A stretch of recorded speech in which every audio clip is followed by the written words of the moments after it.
Attention, please. Eastern Airlines Flight 19, now ready for departure. Welcome aboard the Walt Disney World Express monorail. Now, ladies and gentlemen, we're entering the vacation kingdom of the world. There's enough land here to hold all the ideas and plans we could possibly imagine.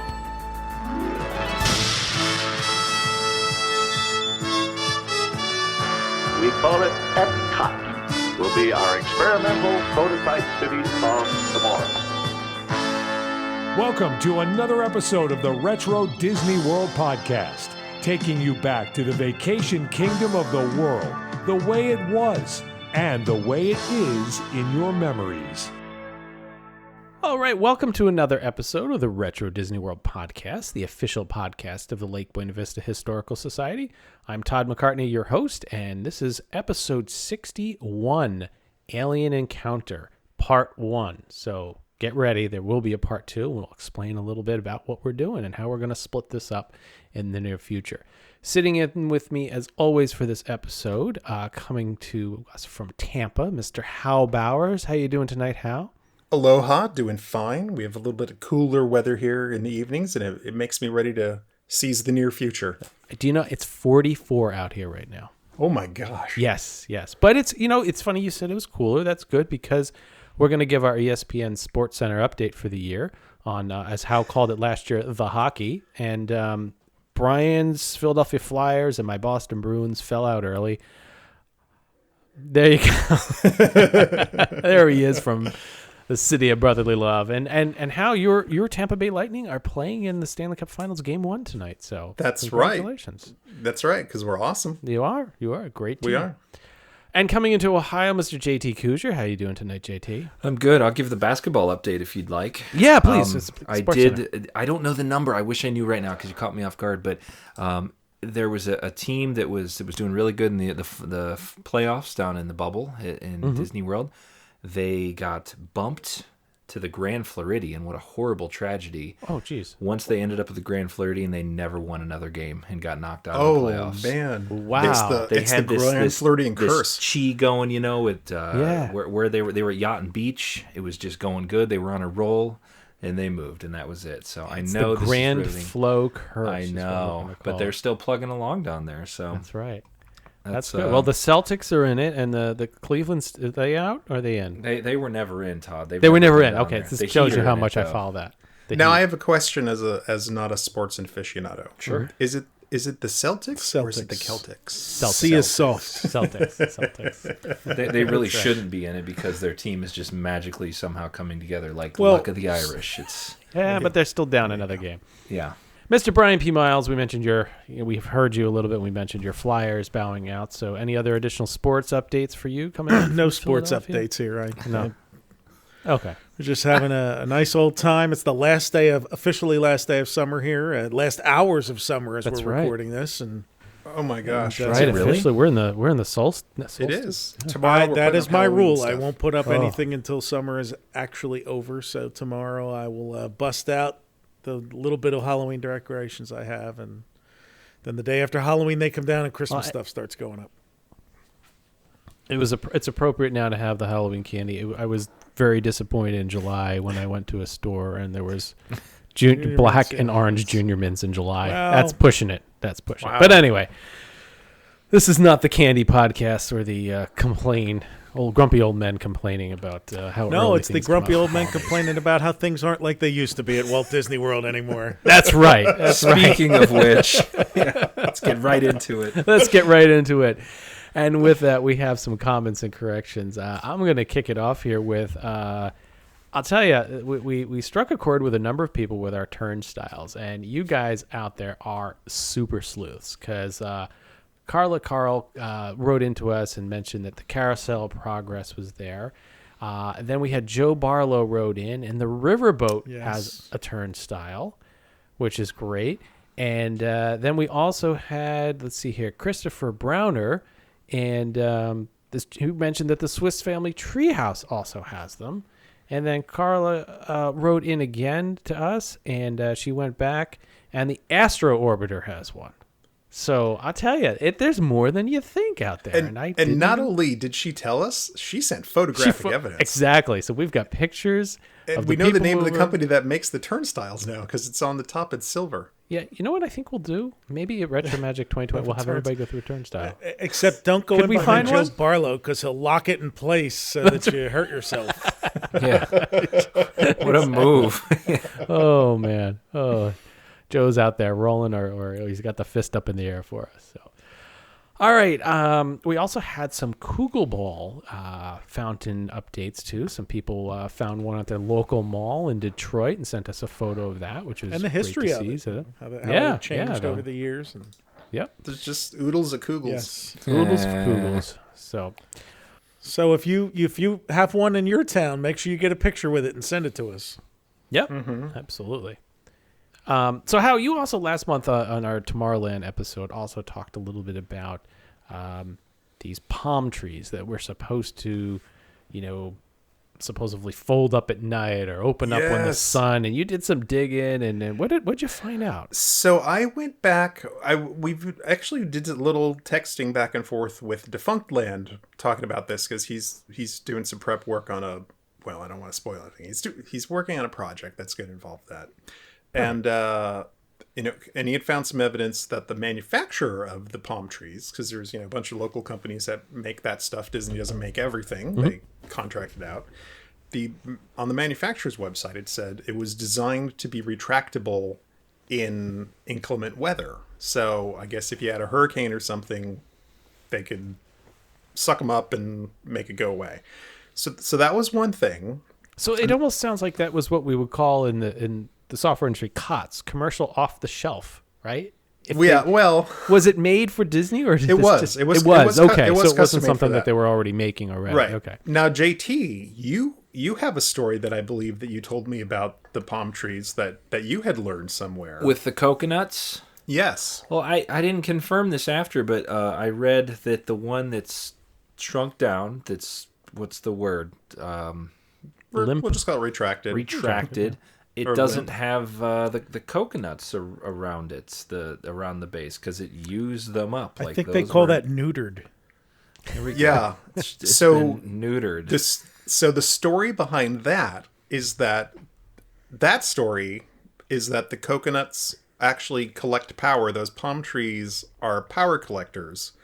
And when the coconuts are taken away to provide power for the Tomorrowland Power and Light Company, then the thing is... So that's supposed to be as if the coconuts were the nuts were harvested for their energy. And then there's yet another story that I believe is from, and I'm going to slaughter the poor man's name because Paul Osterhout, who I think was the producer of New Tomorrowland at that time.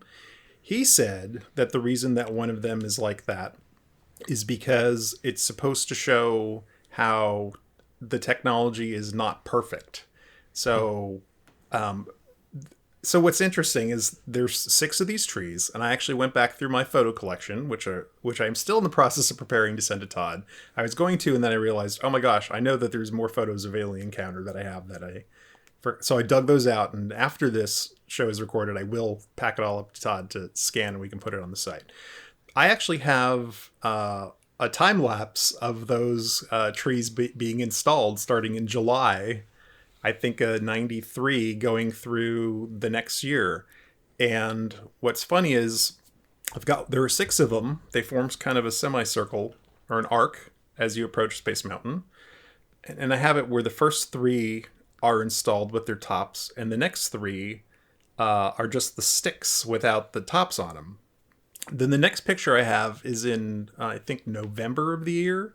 And that one that is retracted was built retracted. And then later on, I have another photo of I think like the summertime of the next year, and it's still retracted, and it's been in that retracted position ever since. Now, what's interesting, it's not just retracted, as we talked about, the coconuts are gone, but there's actually like a whole nother piece on top of the other palm trees, like a silver piece on the top with additional green leaves. So it's almost as if an entire section wasn't put on there. So it's not just the one thing brought in. It's pieces are missing or it's different in some way. I think I might know the reason. Okay. It's because they figured out that harnessing laughter could produce enough energy for Tomorrowland, so they don't have to harvest coconuts. See? So, I mean, I guess we may never know what the truth of it is. Yeah. But who knows? Maybe they busted one of them during installation and decided to change the story. The coconuts did glow green at night, and there were, I think, some other little lighting on it. So there was like if you picture the coconut, if you picture is sort of like a silver oblong ball, there was a center part that had a green light in it. So, so I don't know no one knows what the deal is for sure. There's 3 stories around it, and it sure never opened and closed anytime. Do your pictures debunk the moving show? You know how people said they were supposed to move and retract. Did you see any mechanisms inside or anything? No, nothing. No. They are kind of held up by cables. Yeah. So in theory, if there was a motor in there, it could cable up and down, but it certainly never moved. Mm-hmm. And there was, I think part of that story was that they would retract at nighttime because the sun was out. As with the power collecting, yeah, I think that's a load. So, well, all right. I doubt it. So that's what I know about that. That's all I got to say about that. So anybody that is in the park while you're listening to this or around this time, send us a picture standing next to those trees. Just post it on Twitter. Tag us. I want to see these palm trees. There we go. And JT, I'm going to pass it over to you for listener mail. Oh, sweet. Well, we've got a good mailbag this month. Lots of Tomorrowland stuff. Lots of potpourri, we'll say. The first one I have here, this is from Downey Edward. He says, am I crazy? Yes. Or did the contemporary... Am We I all are a crazy, or little does Jerry not wear glasses? Am I crazy, or did the contemporary have a talking elevator in the 80s? Who wants to confirm or debunk that one? I remember the talking elevator. It was innovative. Yeah, totally. All of them? Like all the banks talked? Up. Or just... Yeah, you would step in, going up. So a trend of I guess with the development of audio chips in the 80s, there was a trend to make a lot of things talk. Cars, famously. In fact, the Chrysler New Yorker. Right. And if you see, I don't know if it's Eddie Murphy Raw or Eddie Murphy Delirious, where he's like, ding, lights are on. You know, like that was the kind of stuff that they would do to the cars. His routine's funnier about it. My grandfather had a Chrysler New Yorker. We never, because it would say a door is a jar, not open. Yes. And we're like, a door is not a jar. Yes. A door is a door, you know, and it was... A door is ajar. Thank you. High-end GM models that did it too, like the Oldsmobile 98 and things like that. Yeah, there were talking Coke machines where you would it was so hokey. There was one on the Ocean City Boardwalk, I remember. It was in the late 80s probably, but you'd put your 50 cents in and it would start playing the song and be like, make your selection. And there are vending machines that talk. Hi, I'm a talking vending machine for Coca-Cola. I invite you to try Diet Coke. Make your selection, please. Well, look, War Games did that, right? That was a big thing in War Games. They got the computer to talk. Play a game? Yeah. And it even made it to commercials. There was a commercial for Alaska Airlines, and it was your talking baggage agent, and I mean, predicting the future that you wouldn't have to talk to anybody. And it instead of taking his luggage, it strips his clothes off as he's trying to check into his flight, and it's talking to him. It's great. Have you ever wondered just what flying is coming to? Hi, I'm your talking ticket. Oh. Do you have baggage? Oh, yes. Hi, I'm your talking ticket. Do you have baggage? I don't have any baggage. That was a big thing. So it always made you... Anybody who was trying to project like, hey, we're futuristic or this is the future or we're with the times, something that shouldn't talk to you talked. And the elevator at the Contemporary was one of those things. Now, it has, in an elevator application, it has obvious benefits for people that are disabled. So that way or it tells people you who what just don't pay floor attention. Right. So it tells you, which is actually, I've seen more of that. That's an everyday occurrence floor. there. So at least you know where you're at. Yep. That's right. If you're not paying And attention. you may see them now every now and then in big cities. You see the ones at crosswalks, where for blind people, where it'll either do a bird chirp and talk, or just the light is green, 15 seconds, that kind of stuff. The elevators at Tampa International Airport all talk. Oh, there we go. So it's still maybe it's larger public spaces now. Okay, next up, Keith Groshans. Keith says, I really enjoy listening to the show. The wealth of knowledge is incredible. The main reason for writing is that I smile a little whenever you bring up the Birnbaum's guides and say that you use them for research. Here's why, Todd. Keith was the art director for those books for a few years. It was early on in his career, and while the design may not have been groundbreaking, they were a lot of fun to be part of. While we worked on them in New York, one of the perks was we were annual pass holders for both Disney World and Disneyland, and they went on quote-unquote research trips on the company's dime. Back then, we produced the 4 editions, WDW Guide, WDW for Kids, WDW for Adults, and Disneyland's main guide. The biggest highlight of his time there was seeing the books with his name in them on the shelves at Disney World and his local Disney store. So he says it's great to hear from you guys referencing them, and the internet has made planning much different, and guidebooks somewhat a retro things themselves. So he's looking forward to this episode. So thanks, Keith. We appreciate that. Yep. How awesome. cool. That's what a cool pretty, job. That is really neat. Okay. I'm not sure if this will be answered on the show, but this is from Andy, and it's about Alien Encounter. She says, I'm writing because my mom has always said she hurt her neck on Alien Encounter. She has said something about the restraints coming down too hard on her, and that she ultimately had a slip disc in her neck because of that. Do you know anything about accounts of people getting hurt from the restraints coming down too hard? This was in 2000, so maybe the restraints needed some work. Anybody know of anybody getting injured, or is that we could give her the name of the law firm Morgan and Morgan? Have you been hurt on Alien Encounter? We're working for you. That, you know what? I'm going to say plausible. Yeah. Well, they would come down just a smidge hard, and then they would go beep and bump back up an inch or two, like off your neck. Yeah. But if you had your head tilted the wrong way, that thing could have hit you on the head and compressed you. It slipped a disc. Yeah, I mean, yeah. Well, I hate to say that you're probably out of the statute of limitations at this point. So if anybody's been injured, let us know. We'll add it to the mailbag, and maybe next month we'll have a whole all the mailbag will be injuries reading it. What happened? If nothing else, though, we should definitely do one of those late night infomercials. Yeah. Have you been injured by a Disney attraction? Mm-hmm. Yeah, I think that's okay. Thanks, Andy, and we hope your mom's okay. Next up, Bill Heinrich wrote us. He says he was in the college program in the fall of '94. It was during the construction, programming, and opening of Tomorrowland 94 attractions. Being a Disney nerd, he made sure to poke around the work sites, talk to Imagineers, and of course devour and keep any kind of written material he could find. He didn't realize he was collecting ephemera all those years ago. Anyway, the Magic Kingdom Utilidor during the weeks leading up to Alien Encounter, there's flyers left out weekly to help cast members get up to speed on the attractions, its backstory, and characters. Of course, he grabbed a couple copies each week, and he's kept them all these years. And these are great. They're basically like if you type something up in Word, threw a piece of clip art or two on there, and printed them out and just left them out. I just imagine them littering the utilidors around Tomorrowland, just like crazy. One of those posts in France with all the things on it.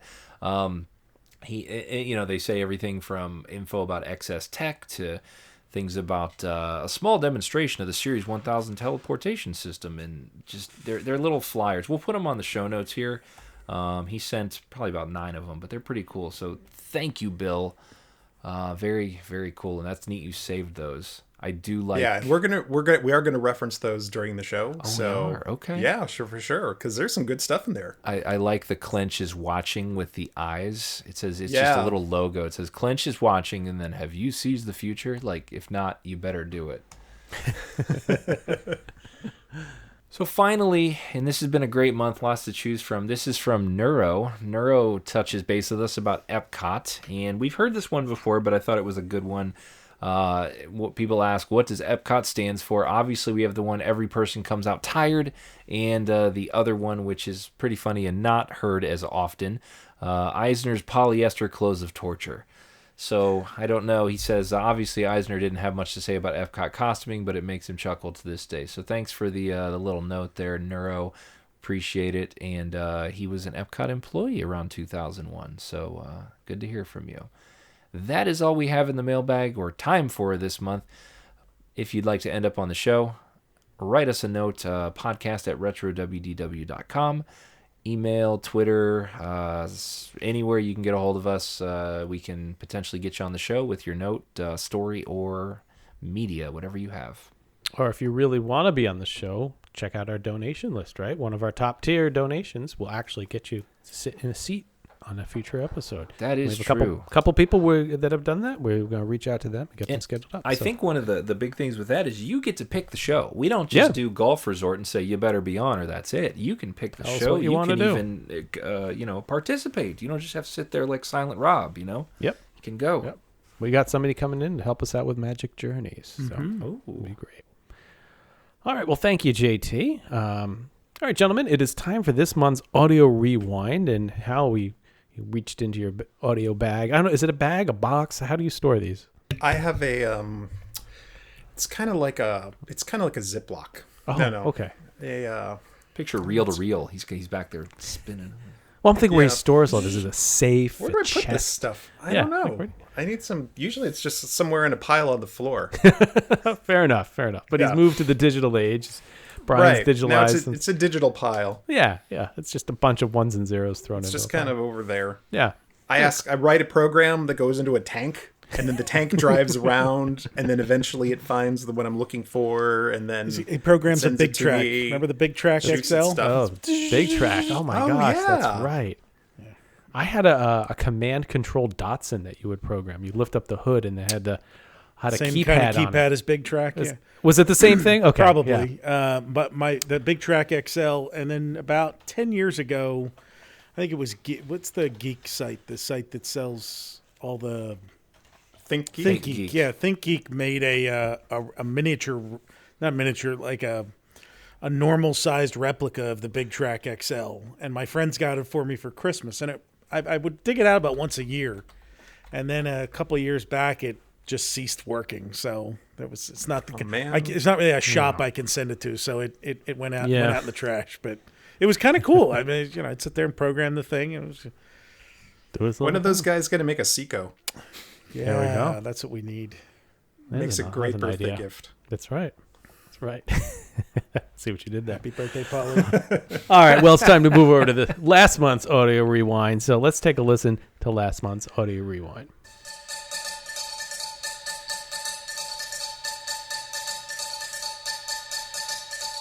All right, we did have a winner, Chuck Jordan, and the correct guess is that was from the song Music Makers by Esquivel, and it was used in the exit cue from Space Mountain. So I'm sorry if you guys never went on Space Mountain during the Federal Express years and didn't get to hear that. So I can tell you how you stumped a lot of people, and it certainly wasn't our highest record number of coming. All right, so we'll make this one a tad more accessible. Fair enough. And Brian, you've got a prize for this month too. I do, and it comes to us actually from our friends Jim and Denise at the Delaware Magical Wishes Association. And those folks started a fundraising, a nonprofit about 8 years ago, and they raise money for Give Kids the World Village. They have events once or twice a year down there in Delaware, my neighbor to the south. And their prize closet, their auction closet was overflowing.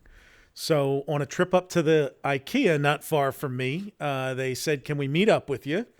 And so I did a few weeks ago, and they had a tote full of auction overruns and stuff for us to give away. So tonight's prize pack comes from Jim and Denise at the Delaware Magical Wishes Association. You can find them on the web at delawaremagicalwishes.org. And once the socialization is allowed again, I'm going to make it a point to get to their next auction and see a lot of fellow Disney lovers and, check it out. But this month's prize is very coveted. 2016 attraction poster calendar. It's large-sized. These are very popular. So if you know friends who are into Disney for the last 5 years, a lot of them have taken these monthly calendar images and framed them. They are 16 original attraction poster images from Adventureland and Frontierland. So there's some current attractions, some former attractions. There's a lot of great artwork in there. So that is what is getting sent out. And that can be yours if you know the answer to this month's Audio Rewind. All right, if you think you know the answer to this month's Audio Rewind, send your guesses to contest@retrowdw.com. All correct entries will be entered into a random drawing to pick the winner. All entries must be received by October 12th, 2020.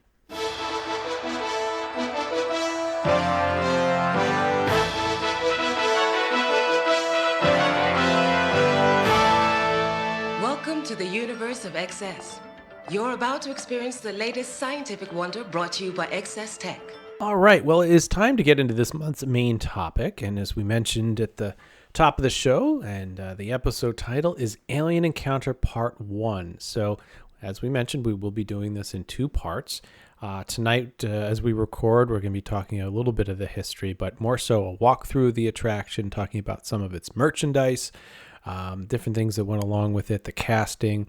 And then we're going to get a special guest on, and we're going to talk more in depth in part 2 about the behind the scenes of putting Alien Encounter together, and also some of the stories and rumors that are out there. You know, the Eisner thought it was too loud. Eisner thought it wasn't scary enough. Eisner didn't like it. Eisner thought it was too light, too much lighting and not enough lighting. And yeah, but somebody died of a heart. It was so scary. Somebody died of a heart attack. Right. And so they had to make it less scary.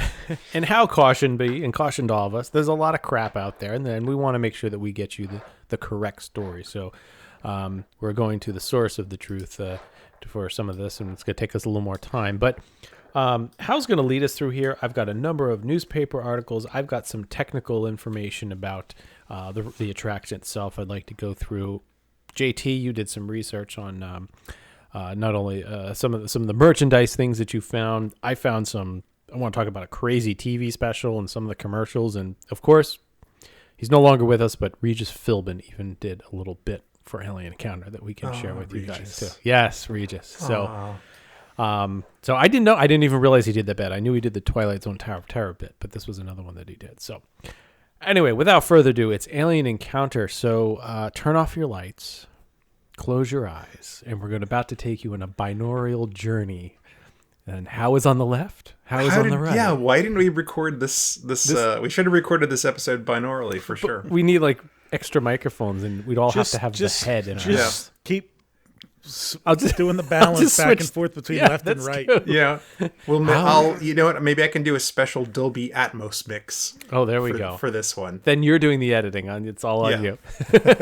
So, all right. Well, with that, How lead us down the primrose path of this journey. So, Mission to Mars at the Magic Kingdom closed on October 4th in 1993. So a lot of us remember that. It was not the greatest attraction, certainly by 1993. So it was certainly time for it to go. And during that downtime, the entire concourse, this is when Tomorrowland was under major construction. So the whole concourse walkway there, from the hub all the way up to the Wedway, was blocked off and actually ripped the whole front fascia off of that building. And all those glass walls that were on there were totally gone. So then slowly, as parts of New Tomorrowland open up, you could start to see work being done on the outside of the attraction, and you could ride the People Mover for a long time. So you could start to see stuff like them changing the doors out front. By October '94, guests were allowed to actually access the new promenade walkway, and you could finally get a look at the new walls, which were installed with these 3 giant kind of porthole style windows. And a big entranceway with giant oversized silver metal doors. Really ruined the old feel. It was the old one was, we never did a show on America the Beautiful. I mean, no, we did a show on Mission to Mars, but I was recently going through some of the old footage and stuff, and it was so open with the windows before. And this really definitely pulled you in and probably purposeful for what we were doing. And it was a convention center after all. Right. And, they wanted to change the tone of it, so I certainly understand that. And, light is probably not... They didn't want it to be light and airy. They probably wanted it to be a little dark and foreboding. So, that worked. And they actually added a bunch of concrete barriers outside to introduce new crowd control patterns for an extended queue, as well as a ton of stanchions and chains. And at least on one side, they rerouted the one exit so that it would go next to the gift shop. They couldn't get it to go into the gift shop, but they could at least get it to come out next to the gift shop. Close enough. Good enough. Which is important because there was a lot of merchandise made for that. So it certainly seemed like Disney was anticipating that this new show was going to be very busy and very popular.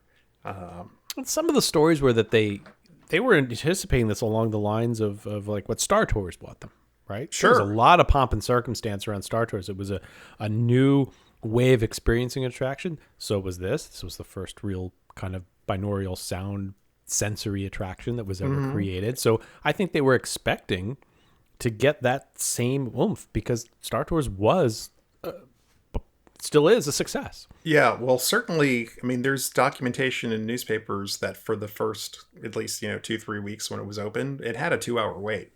So it was popular right off the bat. And so the messaging in the commercials we'll talk about later, they certainly did their job.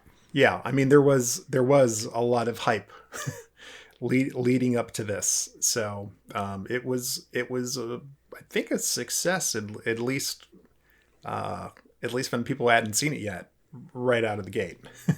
And in placement, to me, it was right. At least we'd always enter Tomorrowland through, right there that way. It was right there. I mean, if you walked into New Tomorrowland, what is there to do here? Boom, first thing on. You could do Timekeeper on your right, or I mean, come on, Alien Encounter on your left. I chose Alien Encounter all the time. Sure. Now, how old were you at the time?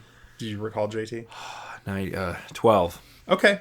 So what I will say as we go through this, I really think that teenage kind of like 12 to 16 is really the sweet spot for this attraction.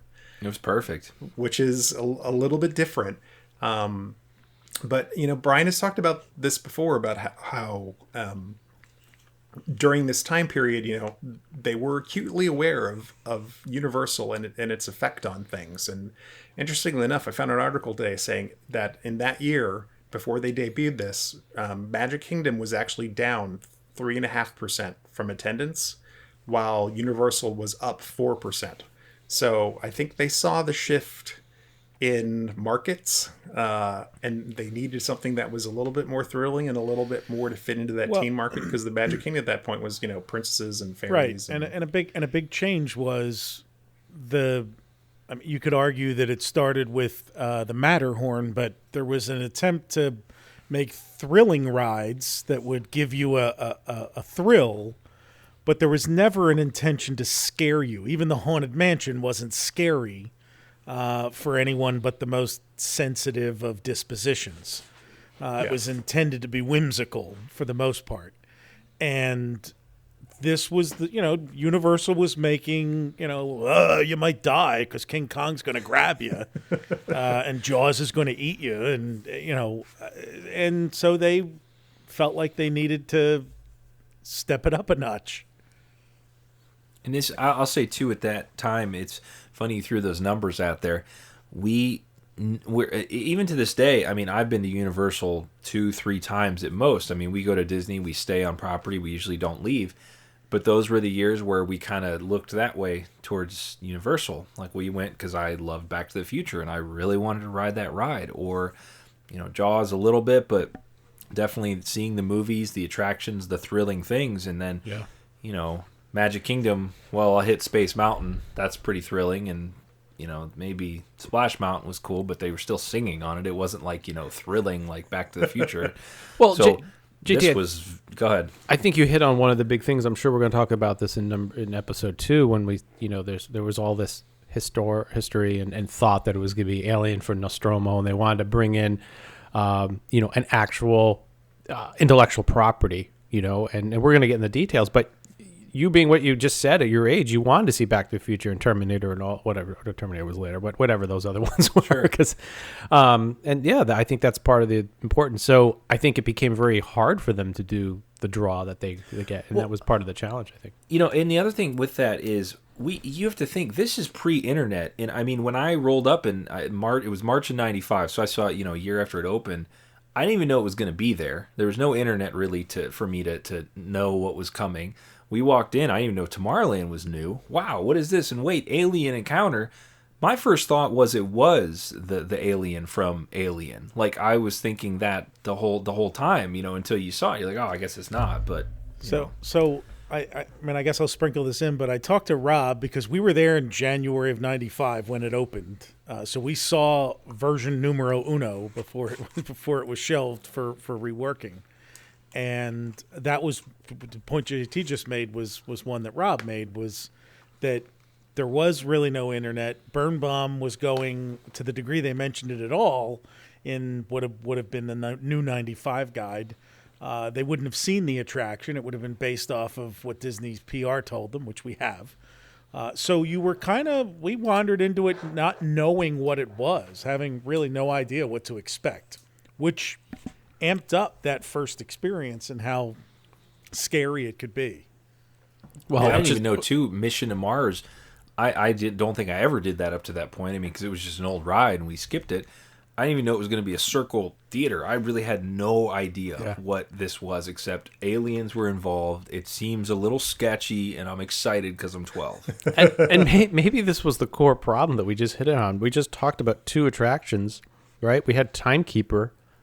People didn't even know what the hell that was when it first started. You had Alien Encounter. People didn't know it. You've got 2 attractions across the street from each other, seconds away, and people didn't even know what they were, what the pull was. So it's quite an interesting challenge. I mean, People Mover, you can see it. Space Mountain had, I don't want to call it a legacy or classic by that point, but it had been there long enough where people knew what Space Mountain was. And we actually talked on our Space Mountain episode about how people didn't know what Space Mountain was, and old ladies were going on it with no idea that it was a roller coaster, and then finally they had to put those astronauts inside of the car outside. That one whipped me around.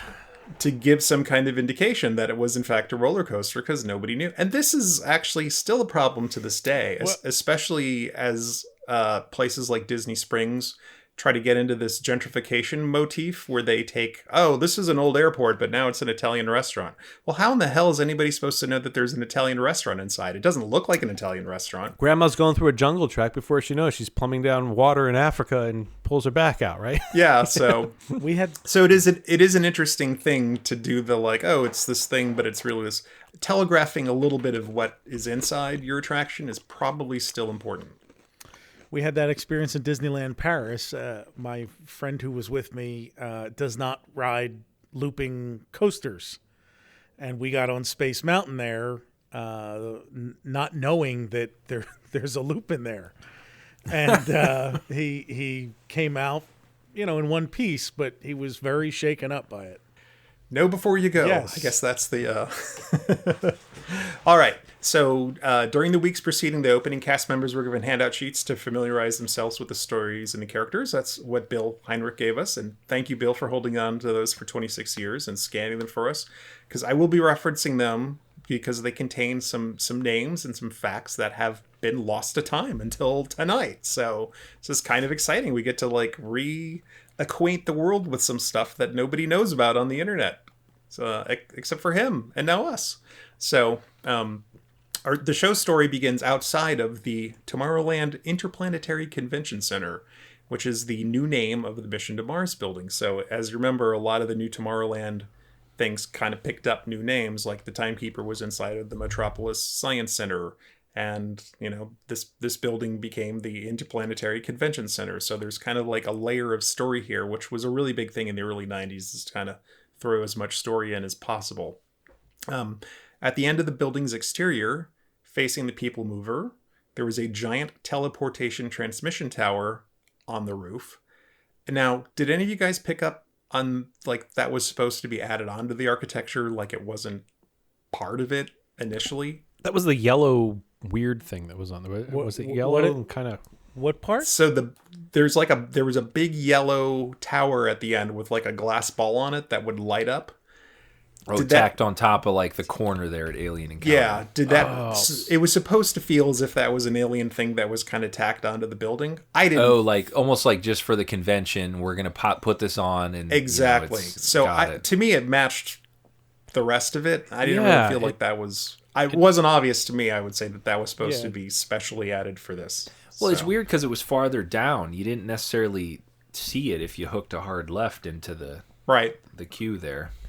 Yeah, I think it just matched the decor of everything else too. It was pretty. Every few minutes, the tower would actually pulse with light, like it was either sending or receiving a transmission, which was really super noticeable at night, even amongst all the neon from New Tomorrowland.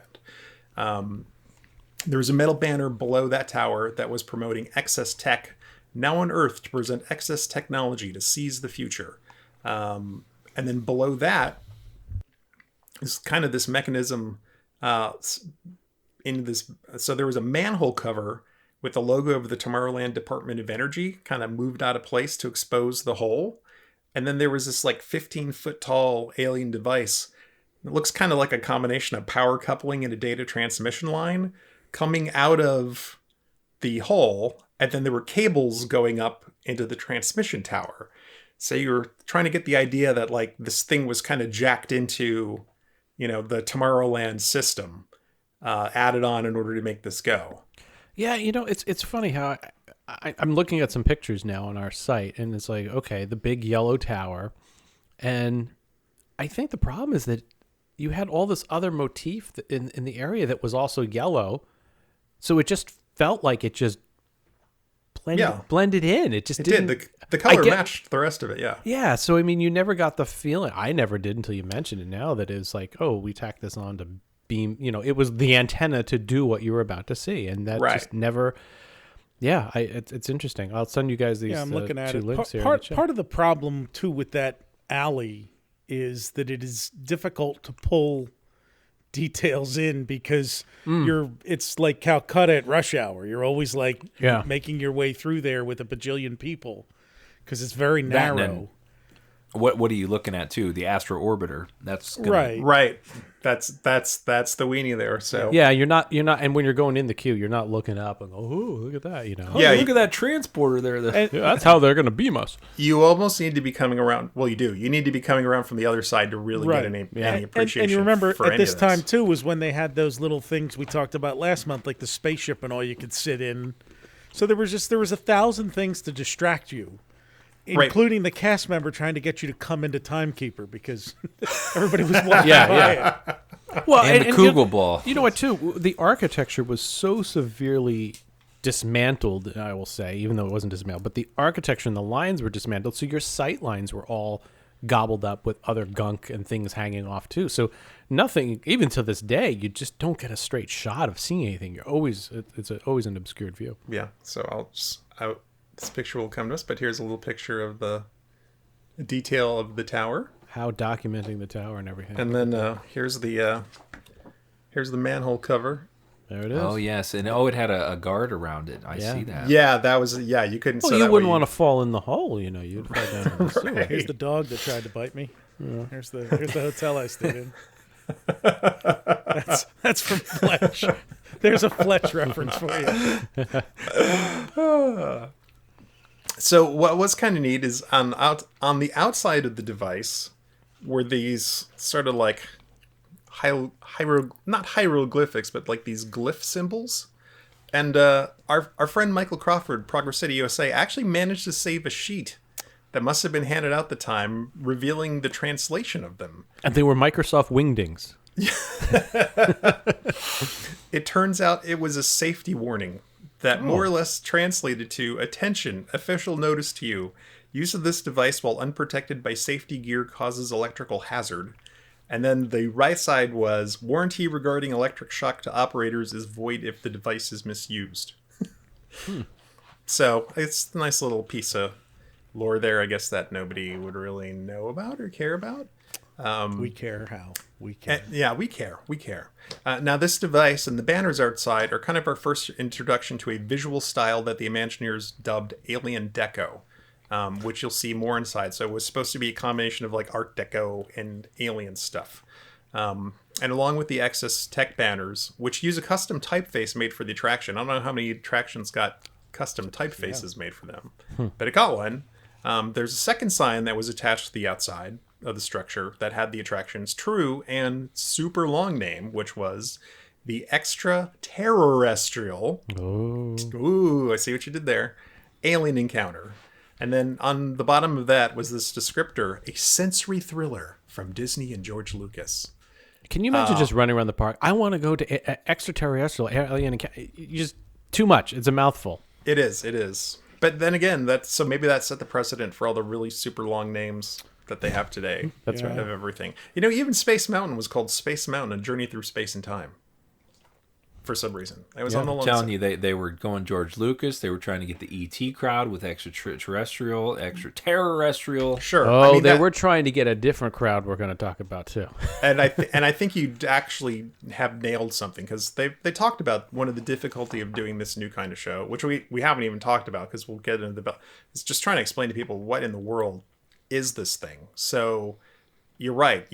Calling it a sensory thriller, since it wasn't a ride, they had to come up with a new terminology for that, and definitely playing the George Lucas card. Yeah. Even though he was not super involved, would definitely be a draw to get people in there.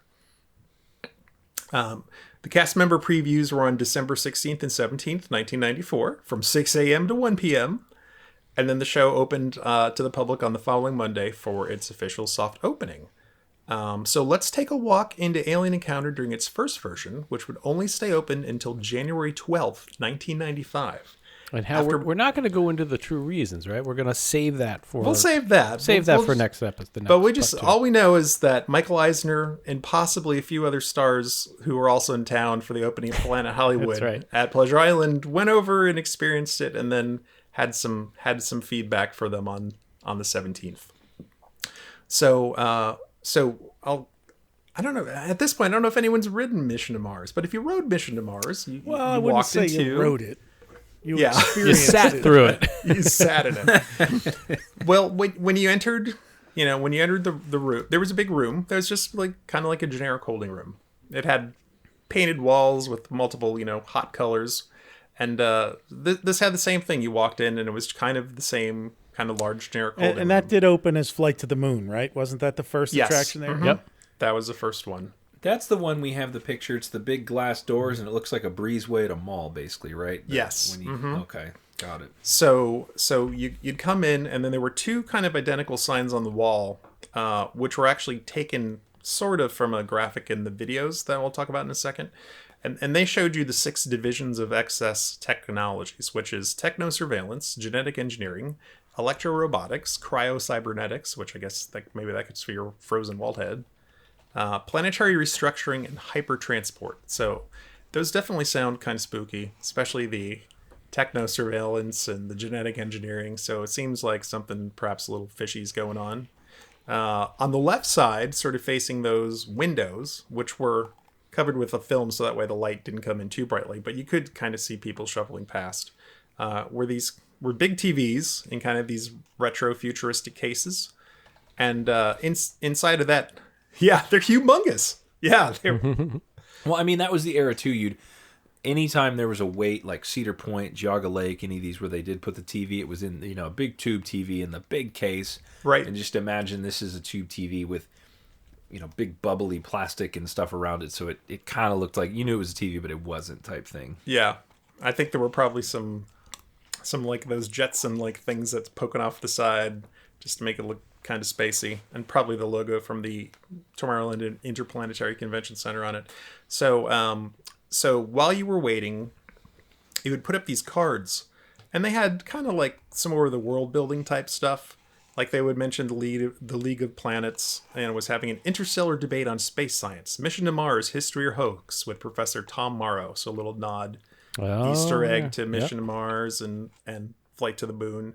There was one about the Walt Disney Company Pan-Galactic Stockholders Meeting, featuring holographic transmissions from Lunar Disneyland, which is the happiest place off Earth. So there's a little wink, wink, nudge, nudge. It's very punny. Yes, it is. Yeah. I won't even do the Space Pet one, because that is not...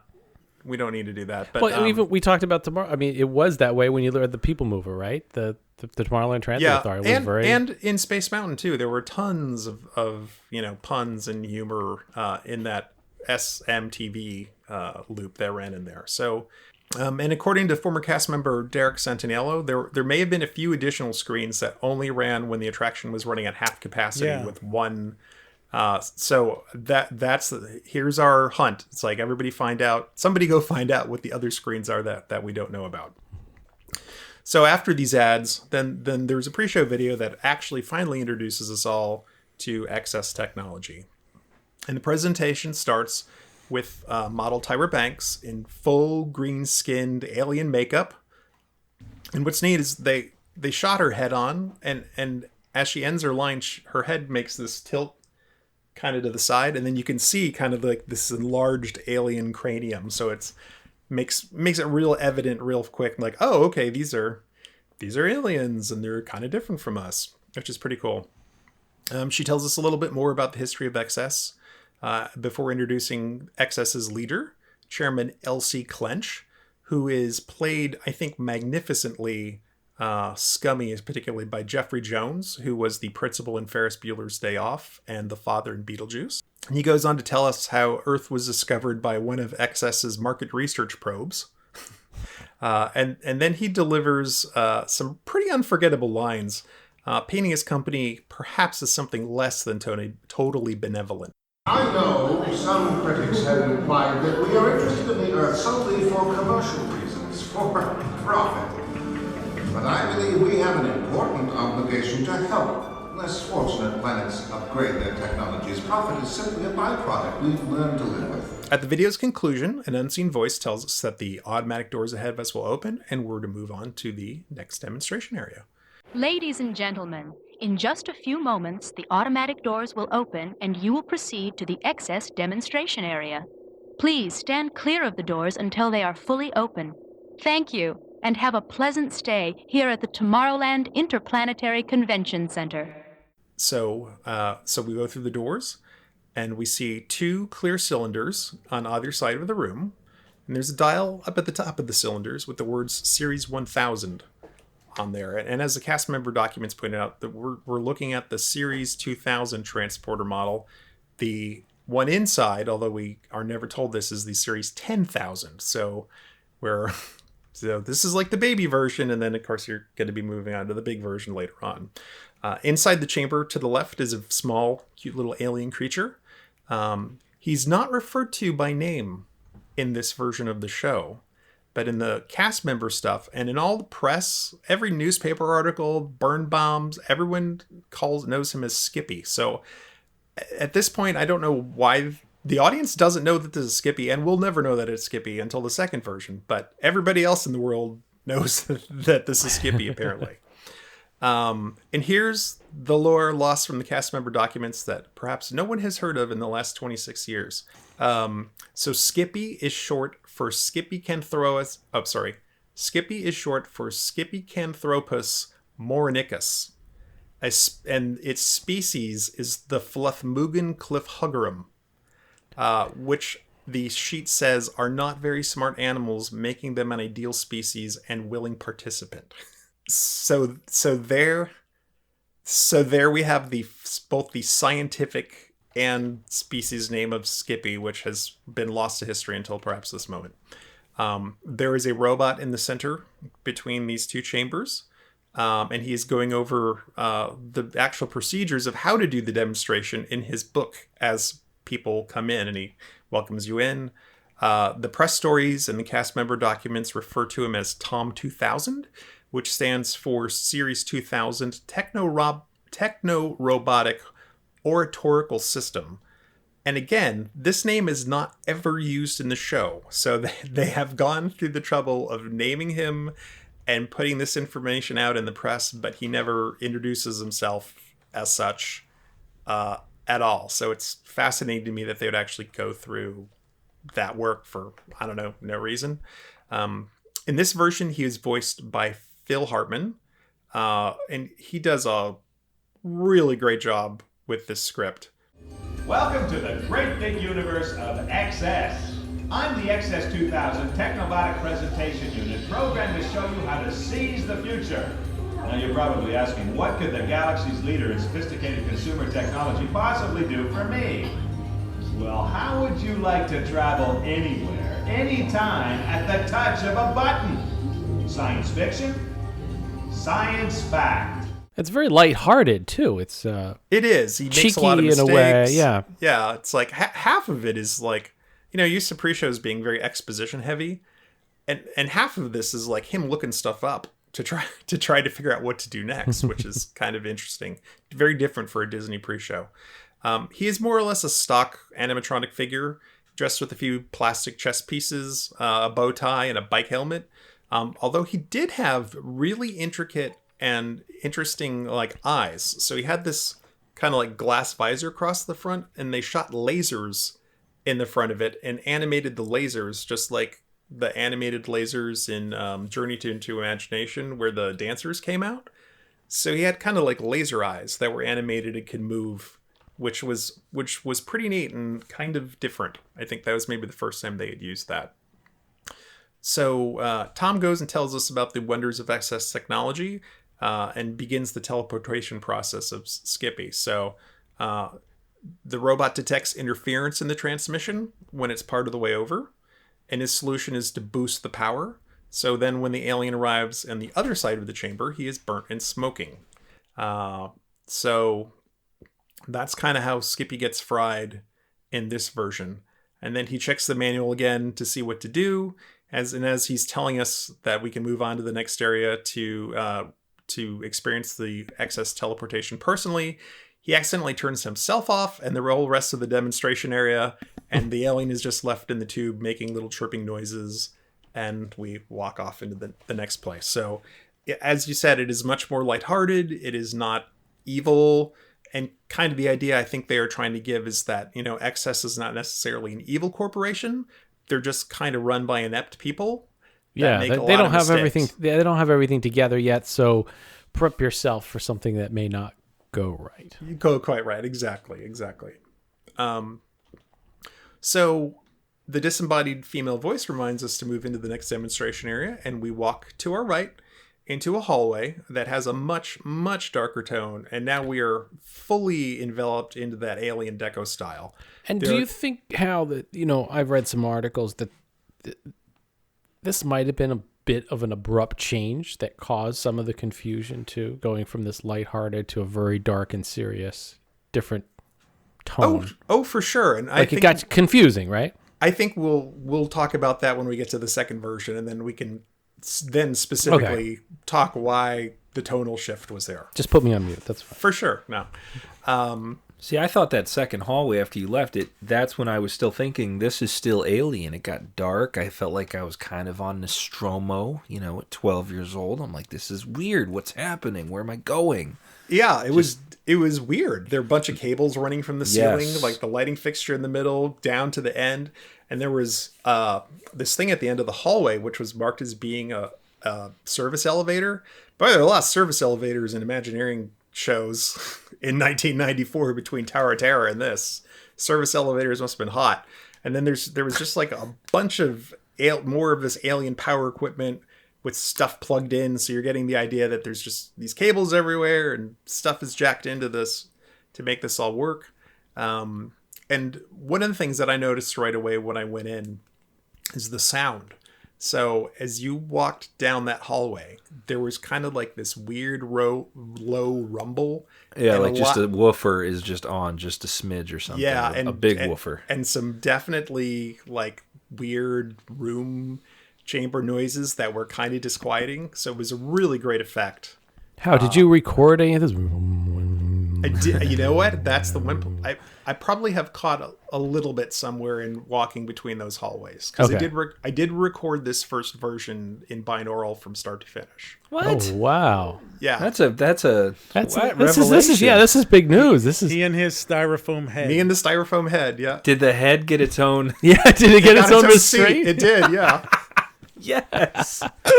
Is that one of the tapes I converted last year? No, that one was done digitally, so okay. It's very clean. And and I had that on my Kingdom Memory site, but it'll be repackaged for Retro WW, and everybody can hear this. Well, I think what we need here is, I'm going to put a call out to everybody, is that we need some super clean alien encounter footage. Is it original or second show? This is the first show. All right, so this is the tough part, right? We don't have a lot of footage from the first show, so we might have to piece Alien Encounter Revisited, or maybe Alien Encounter Revisited just becomes an audio attraction. Yeah, it should be. Well, yeah, you can turn off your own lights and have your kids pay scream somebody to breathe on your neck. Yeah, get somebody to shoot a water pistol at you. I mean, I don't want to jump ahead on the on the description of the attraction, but you're talking about the wires and all and the rumble and kind of how far they've come since the Star Tours. The space theming as you enter Star Tours is very Buck Rogers-ish, like Star Wars the motion or Star Trek the motion picture, very, I don't know, like 70s futuristic as you walk through there. I mean, they do a great job capturing the Star Wars theming, but there's nothing ominous about it. I mean, it's whimsical and cute. This is the first one where you're stepping onto like an abandoned spaceship. Like what's going on here with all the stuff floating around you? And it is the attraction is the apex of the shooting water at you and shooting hot air things at you. That's true. And like this is the point where it reached the top of the mountain. Yeah, and the other, I think if you were a Star Trek fan, I think you might have gotten kind of like a Borg feeling from this too, potentially. Or Klingon, yeah. Yes, Klingon very for much, sure. Very much the two of them. But if you remember, like especially when they opened the Hollywood studios, MGM, Muppets shot water at you, and the Voyage of the Little Mermaid, and everything shot things at you, and Honey, I Shrunk the Audience, and I always felt like Alien Encounter was like this is the most we can do with this technology. Well, they did it good too, where it wasn't a gag. Like it was like it fit in perfectly with each thing. Like, what's the thing that hit your ankles on it, which we'll talk about? But like, it's like what was that? Oh, like that was in Honey, I Shrunk the Audience, where the rats come out. There's something that hits your legs in this one too. Oh, was there? Okay. Or maybe it's only in Stitch. I don't know. But maybe it was just your leg, and it was the actual alien. Well, and here's some things. This a lot of this moves really fast. So I want you guys to jump in with what you remember, because, this was 30 years ago. So I can't remember every single solitary effect that happened in the theater. So please, if you guys remember stuff, jump in. Same thing with the audience. If you think we left out something, please write to us and let us know, because a lot of it happens so quickly, it's hard to remember everything in context. So you turn the corner and you either go left or right, depending on which, theater, which they called chambers, was open. And you could walk into this, 140 seat theater in the round, which was 120 guests plus 4 wheelchairs and 4 companions. So I guess there was wheelchair access at the top level for this, which is pretty cool. And it looked spooky. It was way spookier than Mission to Mars ever did. Because there were, all the seats with the restraint things like 2 feet over their head. And then there were things that looked like power stuff up in the ceiling, and this glass chamber in the middle. And the lighting was, very dark. It had leftovers too from a previous show, like a little fog, a little bit of the smell. Oh, yeah. Like you kind of just, walking into a haunted house like that. Right. Or an old 7-Eleven when it was the Stitch attraction, because it smelled like chili dog. That is true. So they would have you come in, take your seat, and then you just sat there, and then the pre-show would kind of come up on monitors, that were on the side, and they would introduce you to Dr. Femus and Spinlock, who are the 2 characters that will take you through most of the show. Dr. Femus was Kathy and Jimmy from Hocus Pocus and Sister Act for Disney. Spinlock was Kevin Pollak, who was coming off of A Few Good Men, Wayne's World 2, and Grumpy Old Men. So how's that for a little bit of wide back variety catalog right there? Huh? Yeah, it would be the year after this came out that he would be in The Usual Suspects. So I'm not sure that Kathy and Jimmy I see is very like, hey, she's funny. She's done 2 movies for Disney. She's going to be great. I would really fascinated to understand what the casting process was for Kevin Pollak, although everyone actually in the show is awesome in their role. Yeah. This whole thing is so good. And it's the writing on this, the acting, it's really perfection. There are some places where I think a lot of us can agree that the show falls short, but the filmed portion of this was absolutely not one of them. It was a knockout. We find out that Spinlock was in charge of corporate communications, and really his whole thing is he just wants to put on a good show and make Clench happy. Femus is the scientist. her concern is really that the equipment isn't ready to do a demonstration like this, and she's just trying to like keep it all together and try to get through it. So we kind of set up the story there. FEMA says that she needs to scan the audience to see what human will be compatible with their system. So the show kind of stops for a second. A real live cast members come on, and they give you they would give you information about like, okay, the thing's going to come down. You would all sit there, and I don't know about you guys' experience, but sometimes it took 2-3 times to get everybody seated as the thing. So that was kind of a pace killer from a show presentation standpoint. And really, these big things came down. I mean, other than just the effects, that's all they really did. I mean, that the things were behind you, the mic, the speakers. It was to keep people from getting up during the show and trampling over each other and tripping too. Right? Really? Well, now think about it. There are two parts there. One is they needed to have things like the speakers and the physical effects like in a location that they could count on. But the other thing is this room is pitch dark. Yep. And if someone got up to try to leave in the middle of it, as happened many times on the Mission to Mars, it would probably be somewhat dangerous. Mission to Mars was pretty well lit with all the films going on, so you could easily get up and walk out and not trip. So I mean, there's smoke, there's all kinds of mayhem going on. So someone should have thought of this idea for the Tiki Room. It would have saved them years ago if they just restrained everybody from getting. Yeah, exactly. That'd be great. And now they come down and hold you down. Or Carousel of Progress, where there's always an idiot who gets up and tries to leave, right? Which stops the show and makes the scene repeat. So Disney, if you're listening, you can have that idea for free. Brian, in the 1800s, we wouldn't have seatbelts, so we can only do it from like 1950s forward, right? True. I remember, too, sitting on those seats, and I don't think they changed much for Stitch. You sat down, and it was either the design was, I don't know if it was intentional or not, but they were so uncomfortable. Like, they weren't something you really felt like you could sink into and like enjoy the show. It kind of almost puts you on edge, and you're like, wait, this is weird. And then here comes this thing to even throw me. It almost like little things threw you off as the show was building up. And the reason being is that the seats originally had airbags in them to simulate the gravity and the going up and down and to mission, to Mars or to the moon. I don't recall if they used that technology. They had something because did they use them in the show? So didn't you? They were pretty stiff. Yeah. Or am I thinking of Bug's Life over in Animal Kingdom? Well, you're right, Bug's Life, because they used the stingers. Yeah. I mean, the seats I think were much wider than the originals. I think the capacity in the rooms probably went down somewhat because they were pretty wide. Yeah, they were.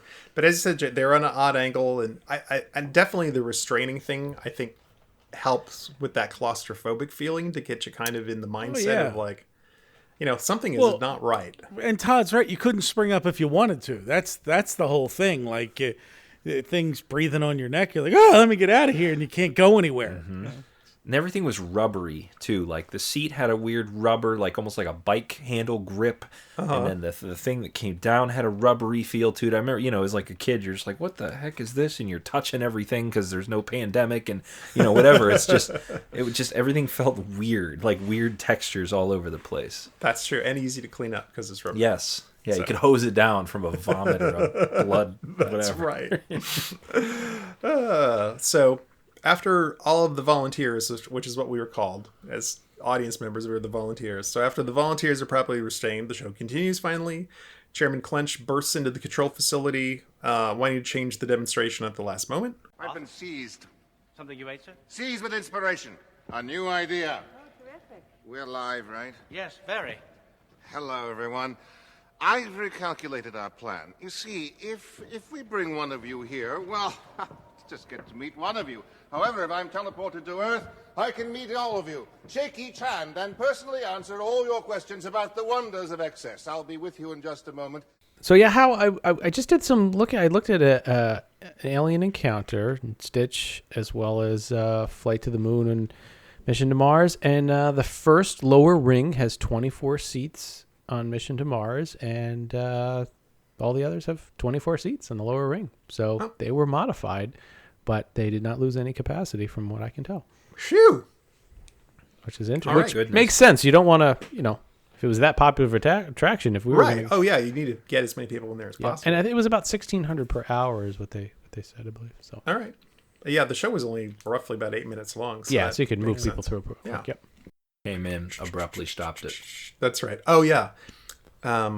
So both Spinlock and Dr. Femus finally are aligned on being against the exchange of plans. But Chairman Clench reminds Spinlock that doubt is the rust of a feeble mind, which is a great line and will make a fantastic t-shirt for us. So Dr. Femus begins the process to make the connection with Earth. But Clench's increased irritation and yelling makes Spinlock take hasty action, and Spinlock pulls the lever to commence teleportation. Too early. She doesn't have a lock on him yet, but he's coming anyways. So the large chamber in front of the audience begins to light up and fill with smoke, and the machine makes ever-loudening sounds. And then finally, when the smoke in the chamber clears, it's empty, and everyone is surprised. So Femus determines that there was a planet in the way of the transmission that must have intercepted the signal, since she hadn't locked on. So she begins scanning the surface for any life forms, and this takes like 20 or 30 seconds. Once again, the pressure to take decisive action gets to Spinlock, and he pulls the lever to begin transmission of the life form that they find before he can determine that it's actually the chairman. So the transporter tube in front of us once again comes to life. We got the smoke, all this stuff, but this time when it turns off, there is a 14-foot alien insectoid with glowing eyes inside. And oh my gosh. I know, it's scary. So the transporter tube once again springs to life in the center of the chamber, but when it turns off, there's a 14-foot alien inside with glowing eyes, thanks to a very fast and very quiet hydraulic lift that brings the figure up from the basement where the film projectors used to be and gets it up into the room. After kind of a long pause, the alien starts banging on the tube. The lights go out briefly, and you hear the sound of the glass tube breaking. And when the I just picture him sitting there banging on it like he just let me out. Hey, hey. Yeah. When the lights go back on, the tube is shattered. Spinlock tells Femus to transport the alien back. She says she can't with the broken tube, but they try to do it anyways, which overloads the system, and then the room is plunged into complete darkness. There's that word, plunged. Plunged. Which basically means the lights all go out. Yeah. So what's kind of odd and interesting is so we've introduced you to Femus and, Chairman Clench and Spinlock. Now we don't hear from them for the next 3.5 minutes. Now as you should say, now we're going to introduce you to the alien. Yeah. So now the point of the narrative switches from them over to the workers that are inside of the science center. And now you're starting to hear some of the audio, not only in the room, but also through your binaural headphones. And that's really what the gag here is.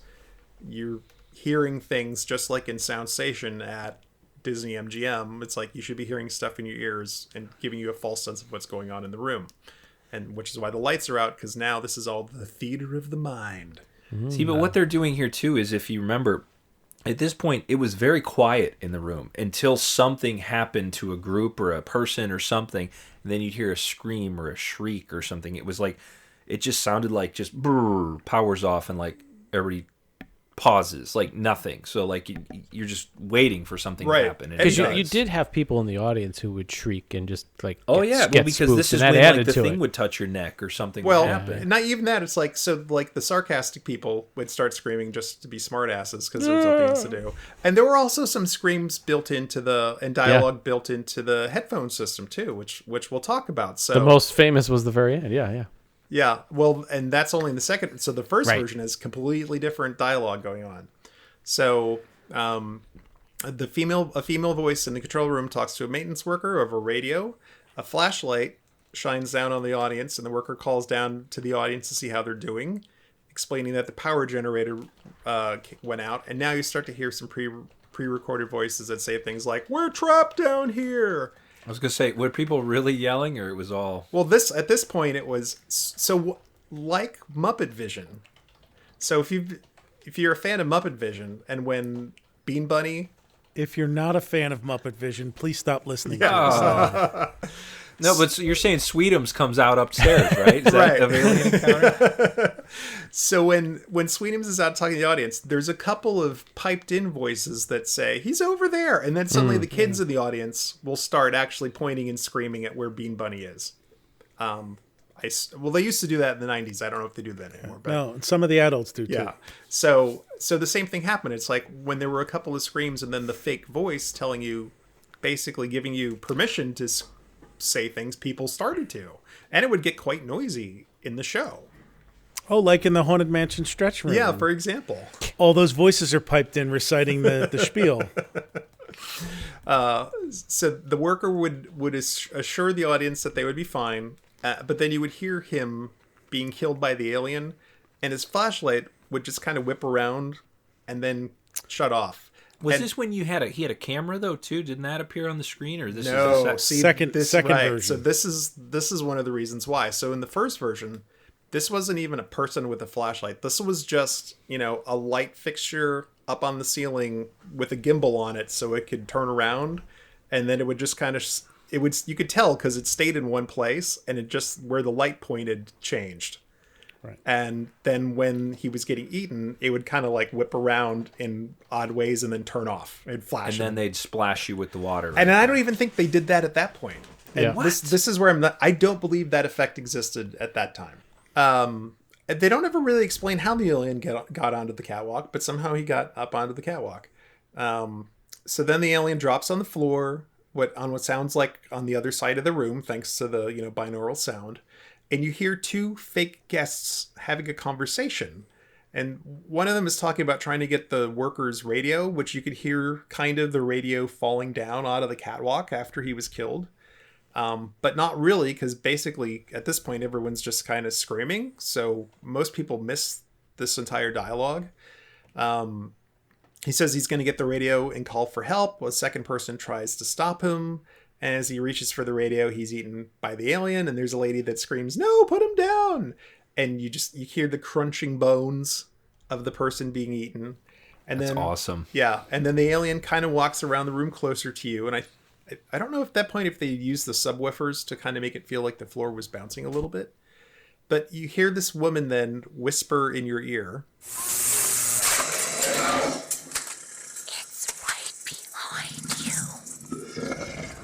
And kind of like this Cyndi Lauper-ish Brooklyn-esque thing. And of course, as you're sitting there, you're like, wait a minute, we all have these shoulder restraints on. It's like, how could someone get up and whisper in my ear? It's like, that's not even possible in this scenario. Don't ruin this for me, huh? Yeah. But this is finally when you would get some of those in-chair effects of like the feeling of the hot breath in the alien tongue on your head. And people would scream. I mean, legitimately, they would go nuts. So I got some tech information on that. There was 1,800 watts per channel servo-driven subwoofers that gave us that low rumble, and there were transducers on the seats, and I can only imagine this is probably similar to maybe what they did in Horizons for that rumble effect, which caused everything upstairs that's not bolted down to vibrate with the faux alien as well. So that's a good time to mention the Saturday Night Live joke, because when they shuttered the attraction for a retool to make it scarier, that's right, they had the Weekend Update. I think Dennis Miller was doing it then. They said, Disney World is shutting this ride down to make it scarier, so they're removing 6 bolts. That's really it. The power is restored somehow, and then for no apparent reason, the alien is back into the middle of the tube. Because the power's restored. Because the power, I guess aliens... Well, how did he get in there? Was it just suck him in? Yeah, we have no idea. So then these big blast doors go down around the tube, and the alien is transported out of the room, and then after a beat, you hear the sound of Chairman Clench yelling, "Spin lock!" with this Doppler effect as he's being transported into the room. And as the show is over and you're getting up and leaving, Clench was left in the tube, and he's banging on the tube to be let out. And you get up and you go into the exit hallway, and as this kind of alien encounter march plays, and you go out into the Florida humidity. And that was the show, which left a lot of confusion, I think. And so, Brian, you saw that version. Did you have any impressions of it that you can recall from back then? I think we, Rob and I have kind of compared notes. Do we really remember any of it? And part of why we don't is we saw it once in the first couple weeks that it was open. And we went in blind. You didn't know what to expect. So you experienced this, but you kind of walked out of there like, all right, that was kind of cool and scary. Like, what just happened? Yeah, like the I don't know. It didn't stick with you, I guess is the best way to explain it. Yeah. I think the effects worked great, but there were definitely some kind of plot holes that needed to be filled. And I think one of the big things, more so than making it less scary, was trying to make it more clear what was happening.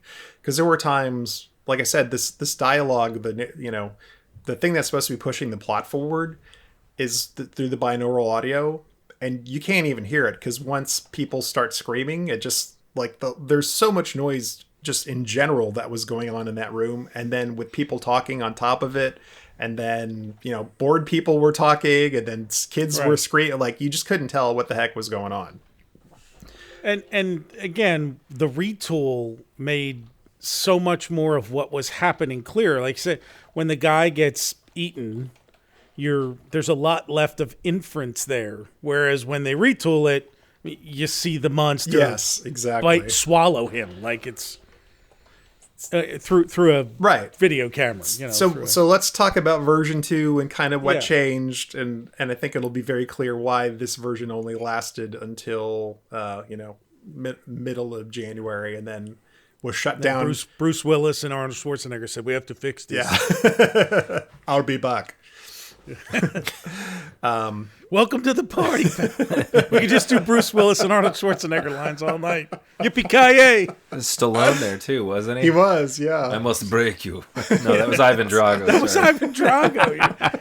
He wasn't there. Was he there? I still want Stallone to break the ride for version 2. That's what I was going with. So version 2, the pre-show was pretty much exactly the same. They didn't mess around with any of that because standing in a room, I guess, was still fine. As you moved on to the demonstration area where the Phil Hartman robot was, they made some significant, I would say minor but significant changes. So the tube on the left is now actually marked receiver in big letters, and the tube on the right is marked transmitter. So it's very clear, like, oh, okay, this is going from here. There's receiver, there's transmitter. And for some reason, they moved Skippy from the left-hand side to the right-hand side. So I don't know exactly why. I don't know if there was if he was more visible on that side than on the other one, but they actually switched the positions of the animatronics, which I thought was interesting. Tom 2000 is now replaced by Sir. Behold the XS Series 1000, the first in a complete line of personal and commercial teleportation systems capable of sending bright-eyed biological life forms like yourselves, and even lower life forms like Skippy, from one place to another instantly. Which stands for, and he actually tells us this, thank God, Simulated Intelligence Robotics, who is played in a much more sinister manner by Tim Curry. Although I have this feeling that the entire reason they named that is just so the robot could say, and you can call me Sir. Yeah, right. I can't believe they got rid of Phil Hartman completely. Like he did that whole thing and then just done. Yep, they totally took it out. And yeah, if you're looking to make the attraction a little more ominous, he was a little too lighthearted, I think. Yeah, and from what my understanding is, some of the feedback, which I think Todd kind of alluded to, was that there was a big disconnect between the waiting room, which had a bunch of jokes on the TVs, and then this room, which had a bunch of jokes, and then you get into the third room, and it's like scary as all get out. And even though they had put tons of signs outside warning parents, that this is not for little kids, we know how well everyone reads when they go to Disney World. So there were still, small children there that were probably terrified because it was pretty scary. So unlike the bumbling Tom 2000, Sir seems to actually take great pleasure in causing pain to Skippy, who he actually refers to by name. So they say Skippy, which is great. And one of the points is after Sir teleports Skippy away from, his one side, actually takes great pride in being able to pause the teleportation process, which kind of leaves Skippy's fate in jeopardy for a little while. So he's a little mean, this guy. And then when Skippy arrives in the receiving chamber being burnt, Sir's actually kind of happy about that. So it's definitely more of a darker tone there. And then as we go into the main show, there are a couple, well, I'd say there were just a handful of changes that tried to tighten things up and make it a lot more clear what was going on. So, for example, you walked in, you got seated. I think they tried to make the seating process maybe a little bit faster. But things like when Clench is being transported, there's now a graphic on the wall of him actually kind of dissolving from the bottom up, whereas before there was just this kind of flashing sign that said teleportation in progress. So they did a lot more, I think, kind of telegraphing what was going on to you. They realized that the chairman doesn't transport in way faster, and they pull in the alien from the other planet with very minimal delay. So while there was this kind of like 1 minute sequence of them losing him and then they cut that down to 15 seconds and just kept the show really moving. And then when the alien is beamed into the room, there's additional exposition between Spinlock and Femus, which I think they just recorded as voice afterwards, that establishes that the alien has wings, so you know he can fly. And they tell you that he's a carnivore, so you know that he'll eat people. And now you have a reason right away to perhaps be scared. And then also there was a graphic on the side that kind of showed his face. So you saw the glowing eyes and the big teeth right away. So you're like, oh, that's an alien. And that's what it looks like. And that's the thing in the tube. So I think that helped a lot. Now, for in-theater effects, here's a good example of why I think this was one of the best ones. So when the glass breaks now, and the alien gets out, they actually spray the audience with water to feel like little shards of glass coming out, which was a really good effect. Yeah. This might have been the first attraction that like blatantly squirted you in the face with water. Yes, that could be. At least the first Disney one, because Universal's forever shooting you in the face with stuff, but maybe the first one for Disney. They added the plot point of a force field being activated to hold the creature inside, but the creature overcomes the force field, and then that's what causes the feedback, which causes all of the power to go out. And then you hear flapping wings kind of flapping around the room, and they actually installed additional speakers and more equipment in here between shows to try to make all this stuff happen. See, and the flapping is very pronounced. Like you know if. Yeah, it's 100% sounds like insectoid flapping noises. And now, Todd, we get into the change in the maintenance worker. Mm-hmm. So they turned the little light on the gimbal to a real live cast member who had a job to walk into the room and be a part of the show. So the maintenance worker carrying the flashlight is a real person up on a catwalk. But as part of the gag, there is a quote-unquote live feed from that person's helmet cam, which is also displaying on the wall where you saw the video of like Dr. Femus and Spinlock before. So you can kind of see the point of view of this helmet cam of what the worker sees. So what's funny is there's a point where he kind of calls down to the people and he, you see the camera like point of view of looking down at the audience. So the cast member actually has a hat with like a red light on it, and they have to actually bend over and look down at the same time that's happening up on the screen to keep that illusion going. During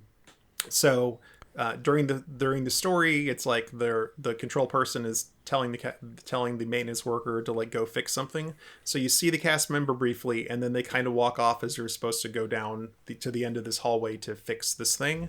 And the camera kind of takes over, and you see the screen, and you see the person find the power plug and plug it back together again. And then the person says like, the alien's behind you. And when they turn around, it's like, you see a full like night vision in red, like image of the alien. And I think it was a puppet. I think there's some debate over whether it was CGI. I think it was a puppet, but, and it's really funny because the alien does move kind of slow, but it does this little like frill thing, like the dinosaurs in Jurassic Park, where the neck does there's like this frill thing in the back of its head, and then it seems to squirt like a mist or a smoke at the person, and then it just kind of slowly saunters over and opens up its mouth, and then the tongue is just like in the camera, and it's just kind of like licking the camera. to give you, so that way we have clearly communicated, like, this is what the alien looks like. It's like, it has a tongue. It's it's going to lick you before it eats you. And then it does kill that person. And then finally it's like, the water comes down from the ceiling for the blood and like squirts everybody. And, that's, everybody jumps. And then there's a lot of carrying on at that point. So that was a good change. That was a really good change. Let's see, what else? Oh, so now when the alien is kind of jumping around on the floor, they actually use the shoulder restraints and start bouncing them up and down. So you are kind of also getting the feeling of like, supposedly like the alien is sitting on your shoulders, or at least putting maybe one of their little mandibles on you. I feel like it did that, and that's when you'd get some hot breath maybe, or the sound near you. Like they combined that effect with something else. Yeah. So that I think really also gave you more of that feeling. And then what they did is they added this. So like I said before, they kind of stopped working with Spinlock and Dr. Femus. Well, now they're included the entire time. And Spinlock is kind of telling people to stop yelling, because the alien is attracted to the yelling. So then Femus gets the idea of like, oh, I'll project my voice from the center chamber if everyone's quiet. So I'll yell from there, and then that will draw the alien back into the center chamber. So you hear her, of course this is all in the dark still, so you hear her talking about that. And then her scream comes from the center, and then when the lights kind of come back on, boom, lo and behold, the alien is in the middle of the chamber again, or surrounded by broken glass still for some reason, but at least you know like why it's supposed to be back in there. And then they can't transport it back, so what they decide to do is blow it up. So they kind of like amp up the power and drop the shield, and when they do that, like this is when the water really squirts out on everybody. It's like you get the idea is that like they have blown up the alien in the chamber and everybody is covered with alien guts. And that's when like somebody in the audience says, I think did you know the line, JT? Is this the mother-in-law? Oh, that's right. I forgot about that. No, that is not the mother-in-law. No, getting blown up. That is what I forgot. Is like when the alien first. There are hecklers in this show for some reason. Yes. So when the alien first appears, someone shouts. When Dr. Femus says it's an alien, someone says it's my mother-in-law. Looks like my mother-in-law or something. Yeah, like that. Yeah, which is crazy. And then at the end, wasn't it, I had my mouth open? Yes. Yeah. Ew, yeah. I had my mouth open. And that was too, like, I think they did an air and water, like, blast. Like, it was like, I felt like a big, explosion feel. The best they could make it, at least. Yeah, and it was great. And that really changed the tone of the entire ride there. Because it went from being scary and just having this kind of neutral ending to having a very positive, laughing, funny ending. To the point where when the doors opened and you left, they added the tagline, "What a way to go," to the wall outside as a jokey joke. But yeah, so with this version, it solves all the problems of explaining kind of what has to happen. And then it makes it, I think it really ends on a climax instead of being anticlimactic. So Todd, right? You're not confused walking out of there, right? You're like, hey, that was fun. And right, well, that's the whole thing. After having been terrified, they have these jokes and this lightheartedness at the end that kind of makes you come out of there going, wasn't it funny how scared we were? Yeah, it's like the end of Jaws when they blow up the shark and everybody's like super happy. I thought it was interesting too. With the jokes in that it basically it took it, like you just said, like it was very scary. But watching it at the time, the first time I saw it, it was basically I didn't know those were canned. I thought they were real, like people saying that. And if you're one of those people that don't go back to Disney like us lunatics do every year and do the same thing every single year and every whatever, you just think that's what people said. Like that's why. Well, there's a really funny guy up front there. Look at that. Yeah, that was. There were some interesting choices, I think, in the dialogue in there. Because like the mother-in-law joke, I'm like, you could either find that really funny or find it really unfunny. So unless you're the mother-in-law. Yeah, if you're the mother-in-law, you're probably furious. Mother-in-law jokes. I mean, my gosh, that was a staple of the 50s and 60s. But like those jokes kind of died out by the 70s, I think. Right, yeah. So, Todd, what are some of the memories that you have of the show? I saw it in its second incarnation, so I never saw the original. I remember, I don't want to say being disappointed, but I certainly think that when I went on it, I was expecting more. I thought all the effects were great. I thought that, I'm sure I laughed, and I remember walking out and looking at all the water on the floor, from a day worth of water. Although the television commercials led you to believe that it would be giant pieces of goo falling on you. So yes, it was a little bit of disappointment. Talk about the there. TV commercials because they were very sensationalized, enhanced. Yes. The tentacle flopping over the exactly. mesh cat. Yeah, and people just like whipping their eyes around. Oh my god! And their hands. And they don't show the shoulder restraints in the commercial. That's not there. It's just people hanging. It's like the Tower of Terror one was the same thing. They show a bunch of kids getting onto a rickety elevator and it just drops. There's no seats. Yep. Right. No safety belts. Well, okay. It doesn't rock. It also doesn't rock back and forth like on the sign on World Drive. Yes, that's true. That jiggling to the. No. Well, let's start talking about that then, because yes, I think the TV ads and those also end up at the end of the Regis Philbin special. I think some of that footage was used, and then also in the television special that we'll talk about that kind of debuted this. It's like they use the heck out of that footage. And on the one hand, I understand that most of this ride takes place in the dark and it's all done with sound. So for a television commercial, you have to visually represent, showing people sitting in a restraint, like in a dark room, is not great television. No. So they had to do things, like you said, of like showing the goo dripping down. But like they went to such an extreme, like the goo would drip down and then smoke would come off of it, like it was melting its way through the. Yeah, like Alien. And then, like you said, they show the glass like protruding out to the audience, like everybody got hit with shards of glass. Yeah, and the big floppy tentacle is the funniest one to me because like that creature doesn't have a big floppy tentacle at all. Like it looked like they just bought an octopus at the market and flopped it. Throw it or over they had on it left over from 20,000 Leagues. That's Maybe. right. Yes.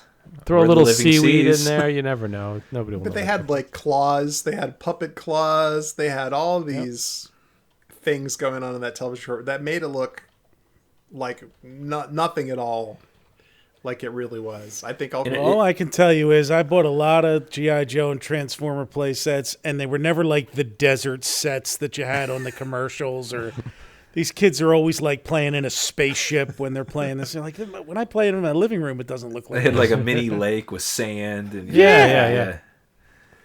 They, I remember too. They'd take that commercial and they would do it seemed like every time you saw it, it got a little shorter on the resort TV. It was like a little longer. Then all of a sudden it's like, now meet the alien. And show the tentacle flop, and they're like, on to Fantasyland. It just really got shorter and shorter over the years. Yeah, there were a number of different specials that they did. I mean, like I mentioned earlier, Regis Philbin. There was one with him, and it's similar to the Tower of Terror one, where it's, I don't know where I'm going, and he's edited in and blue screened over and all that stuff, which is, I think people got a kick out of that one. I like how he comes out with his clothes all ripped up. Yeah, at like the end of that segment. I mean, that's typical Regis, right? Yeah. Oh my gosh! There were a couple other commercials as we talked about. I think we do need to mention the oddest of them all, which was aired in March 1995. So what's interesting is that this is between, right? We're shut down now between number 1 and number 2, and Disney decided to air this, and contrary to popular belief, they do acknowledge that it did air. It's on D23's page, so people will tell you that this is banned. It's not. But they produced this show called Alien Encounters from New Tomorrowland, which the first 2 minutes of Michael Eisner trying to get quote unquote into the park or into this UFO facility. Yeah, hello, I'm Michael Eisner, and these. All these guys with guns, preventing him from going over the barrier. And he's like, oh, okay. And then... Is this in Tomorrowland? No, it looked like it was done in the back lot. It looks like it's shot on the studio back lot. It's just the studio lot. Because he didn't even go to Florida for this. And then Robert Ulrich takes over and takes us through this entire UFO where, he's talking about documents are going to be released and people give their accounts of being raped and that this is coming. I mean, this is... What? Yeah. Oh, it's terrible. And all the stuff that the government's withholding information, they really are out there. And what's interesting is you can't judge from it whether or not they were poking fun at it or trying to be serious. Or, of course, there's conspiracy theorists out there that believe that, Disney's been in bed with the government for years and there's a all this stuff. And Robert Ulrich comes on a couple times and he's meandering through the park. And at the end, you get like a 45-second glimpse, which is pretty much the commercials that you already saw. It is a weird and wacky special. You can find it on YouTube. It's definitely there. Alien Encounters from New Tomorrowland. And what's really weird is, was this how we found it? It was Cinefamily back in 2016 or something. There was artwork done on this show. An artist did a poster for it in 2016. And then what's really even weirder is that there was a UFO convention and they got together and played this repeat. And there's been online broadcasts of this show to UFO followers. Well, and that's the lynch point. So if you remember last month, Brian acquired for us like a packet of information from Walt Disney World during the opening of New Tomorrowland. There was actually a UFO convention called MUFON, right? That was held there. And I think we will find that the people that were interviewed on the show were probably the participants of this convention. So this was a tie-in between the convention and New Tomorrowland, and gave them basically 40 minutes of programming to go along with, the 4 minutes of the attraction they could show. And we've always joked about some of the, special television specials, but this one just didn't have that same Disney feel to it. No. And it was produced. I looked it up the other day. It was produced by someone that produced sort of conspiracy theory-ish other videos, like Bigfoot stuff. So it was definitely kind of in that person's wheelhouse. Yep. It was not, the Disney entertainment that we would be used to. But that's why it was all a tie-in between this convention, and it gave them and it is it's par for the course though. With this was a very different kind of attraction for them. They were in, for lack of a better expression, kind of uncharted territory for them, and they were trying edgy new things in their approach, both in how they promoted it and what the actual content of the attraction was. And then we'll touch on the marketing of souvenirs and other things too from the attraction. Was kind of a different approach for a new attraction to have so much stuff available for it, right, that wasn't tied to an existing IP like a Muppets type thing is. Well, let's talk about a little bit of the marketing that went along with it. Obviously, there was a lot of ramp up. Marketing to the fact that I went to newspaper.com, and we have a subscription now to this so that we can do all sorts of great research on newspapers, because I was even able to find the broadcast dates for some of this stuff that we've been looking at. So, there was a lot of positivity given to the attraction. I would say, when I read these headlines, it doesn't sound that way, but fixing the future, Disney's new and improved Alien Encounter show set to open in June. It's a scary world after all. Retooled Disney ride worth the wait. And the one I think we'll get into next month is brouhaha over ride may be stunt, which I thought was interesting. To garner some attraction. Again, we'll dive into these a little more. Oh, here's another one. Disney heightens thrill level in Orlando. And then I love the last one here. Run, Stitch recycled ride to be your fate, when they announced the closure. So, it's interesting to see the PR that went with it.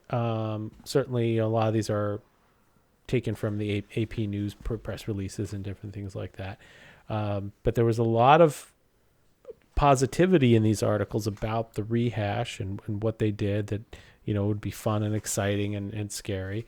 But to your point, how earlier you exited, we all exit to gift shops now, but this is one of the earlier ones where you really exited a gift shop. So there was a lot of merchandise. I mean, pushing characters, pushing Skippy. Skippy was it. Everybody wanted to go home. Which was funny. With Skippy. The pre-show Skippy, yeah, which was sold in 3 or 4 different sizes. I have the smaller size one here now. Oh, he's a pretty good size there in front of you, though. Yeah, well, next to my head, you can see. Oh, okay, he's not that big. He's not that big.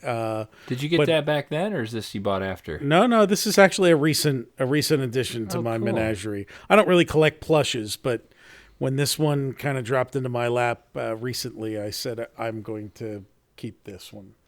But yeah, so Skippy from the pre-show was omnipresent there. Didn't they do a fanny pack too? Yeah, it looked like a plush with a, you wore it around your waist there with a zippered back. You got inside of him. And Skippy held your valuables. Your cell phone of the day. Your CD player he would hold. Yeah, there were watches and what'd you say? Rubber puppets, right? Yeah, I had bought one of those Skippy rubber puppets. And I have a picture of me on Splash Mountain with it. Is that like Triumph, the insult? Yes, actually, it's very much like that. We should do awesome. Skippy. Yeah. They also had at Animal Kingdom. Remember they had those like rubbery dinosaurs. It's that same. Yes. So it was that same thing. It was like pretty stiff rubber, but you could put your hand up and kind of articulate the mouth. And then there was also a rubber version of the bad alien that you could buy. Oh. Yeah. And let's see, there were buttons, keychains, all the usual tchotchkes that you would have with any attraction. T-shirts. Talk about the tagline that you mentioned with the playoff of the No Fear shirts of the 90s. So at that time, early 90s through the mid 90s, there was a brand called No Fear that was huge, and you'd walk around the park and you would see tons of kids, muscle shirts that say No Fear. Yeah, and there were all these other like variations on it. Like besides just the No Fear, they later on would do these things with like eyes kind of in a stripe across the top, and it would have some kind of saying. I think I've got some example. Hang on, let me find an example here. But what was interesting is like Disney did full on parodies of this entire No Fear campaign with shirts and hats and all kinds of other stuff that said "Have Fear." So it especially cracks me up as we are constantly, being like, you guys are ripping off Disney and you're making they did the same thing. They were stealing somebody else's intellectual property. And it was even in that same, aggressive font, like extreme. Yeah. And that's really what the No Fear thing was like, all kind of extreme sports was kind of the thing that started. But it was so funny. But they sold a lot of those T-shirts. That was a very, very popular item. Now, did the pin with the alien leg piece, did that come before or after? That was much after. That was after. Like the ending of it after it all. So in 2006, they produced a Pieces of History pin that had a chunk of the alien, animatronic supposedly inside of it, which I think that was probably a big seller. And then later they did some Vinylmation too. It's gone but not forgotten. Yeah, we should mention a little bit about the closure. And the main driver was two things. I think in retrospect, one of the issues with that attraction, and we could probably identify a few others over the years, there wasn't a great re-rideability with it. Like once you know what's going to happen, the biggest attraction for that ride is the scare. And there's no scare when there's no variation in that experience. The alien's going to breathe on you at the exact same time every single time you ride. Right. It's going to explode the exact same time every time. The dialogue being hollered by the fake people is going to be the same every time. And one of the, if you remember, when they changed up Tower of Terror, which was not too many years after it opened, they went to the random drops, and that was like a big deal. Right. Well, Tower of Terror changed a few times. I remember like the second time I rode it, it was like you get 2 drops this time. Right. And then, for the 25th anniversary, they did something. And then the 13th anniversary. Even look at Star Tours, right? That got boring after a while. They did the same thing. So they added the different experience. So that's the whole thing is that, and I mean, I get that you say, oh, you ride Peter Pan or you ride Little Mermaid. It's the exact same every time. It's not out to do something, though. It's not right. I think it's different when it is a sensory experience ride or attraction. And so this just missed that too. If they could have like hung on a little longer and made it where it was like different every time, different scares every time. I think one of the other problems, and I think we talked about this when we did Timekeeper and Mission to Mars, and the physical location of those two theater attractions is a small footprint, and it's too small to put a moving attraction in, something with a ride vehicle. So you're hemmed into what can we do with this space that works, and it really does seem like just a succession of things. They solved the problem in Monsters, Inc. by having live actors in the laugh floor who can vary the show every time you see it. So there's an interesting thing there. But as you know, using live people to voice those characters is expensive because they have to pay those people as equity performers, plus have the ride staffed. And Stitch, they had hit on a hit for the time. It was I think it was their most successful animated film in a long time, especially from the marketing standpoint, in that they were selling a ton of Stitch merchandise. So it became a natural to let's take this now stale thrill attraction that doesn't thrill anybody anymore. In fact, I think they used to close it seasonally by the time they got to the point where they closed it to retool it for Stitch, that it was only open during the busy season, which is the same fate ultimately suffered by Stitch. But they put the Stitch in, which the Stitch attraction, again, it was what it was. It had a terrific animatronic for Stitch in there, which made it worth seeing. But the whole place smelled like chili dogs after a couple of years, and you just never got rid of that stench, which I always thought took away from the attraction long term. Well, it lasted 8 years, which is not bad. Nope. The entirety of New Tomorrowland supposedly cost somewhere about $100 million. And I think it costs them another $6 million when they retooled Alien Encounter the second time. So they had probably gotten their money's worth out of it. And since Lilo and Stitch came out in 2002, hugely popular, tons of merchandise. In 2003, there was also a slight problem with Jeffrey Jones being caught up in a pedophile sting, which 2003 is when they closed the attraction. So I don't know if that was part of it, or maybe that was just the little extra bit of a tipping point to be like, it might have just been kismet timing. Yeah. But, over time, a lot, we look at it now, and Kathy Najimy and Kevin Pollak are still around. Phil Hartman died. Right. And Jeffrey Jones you can't really have there anymore.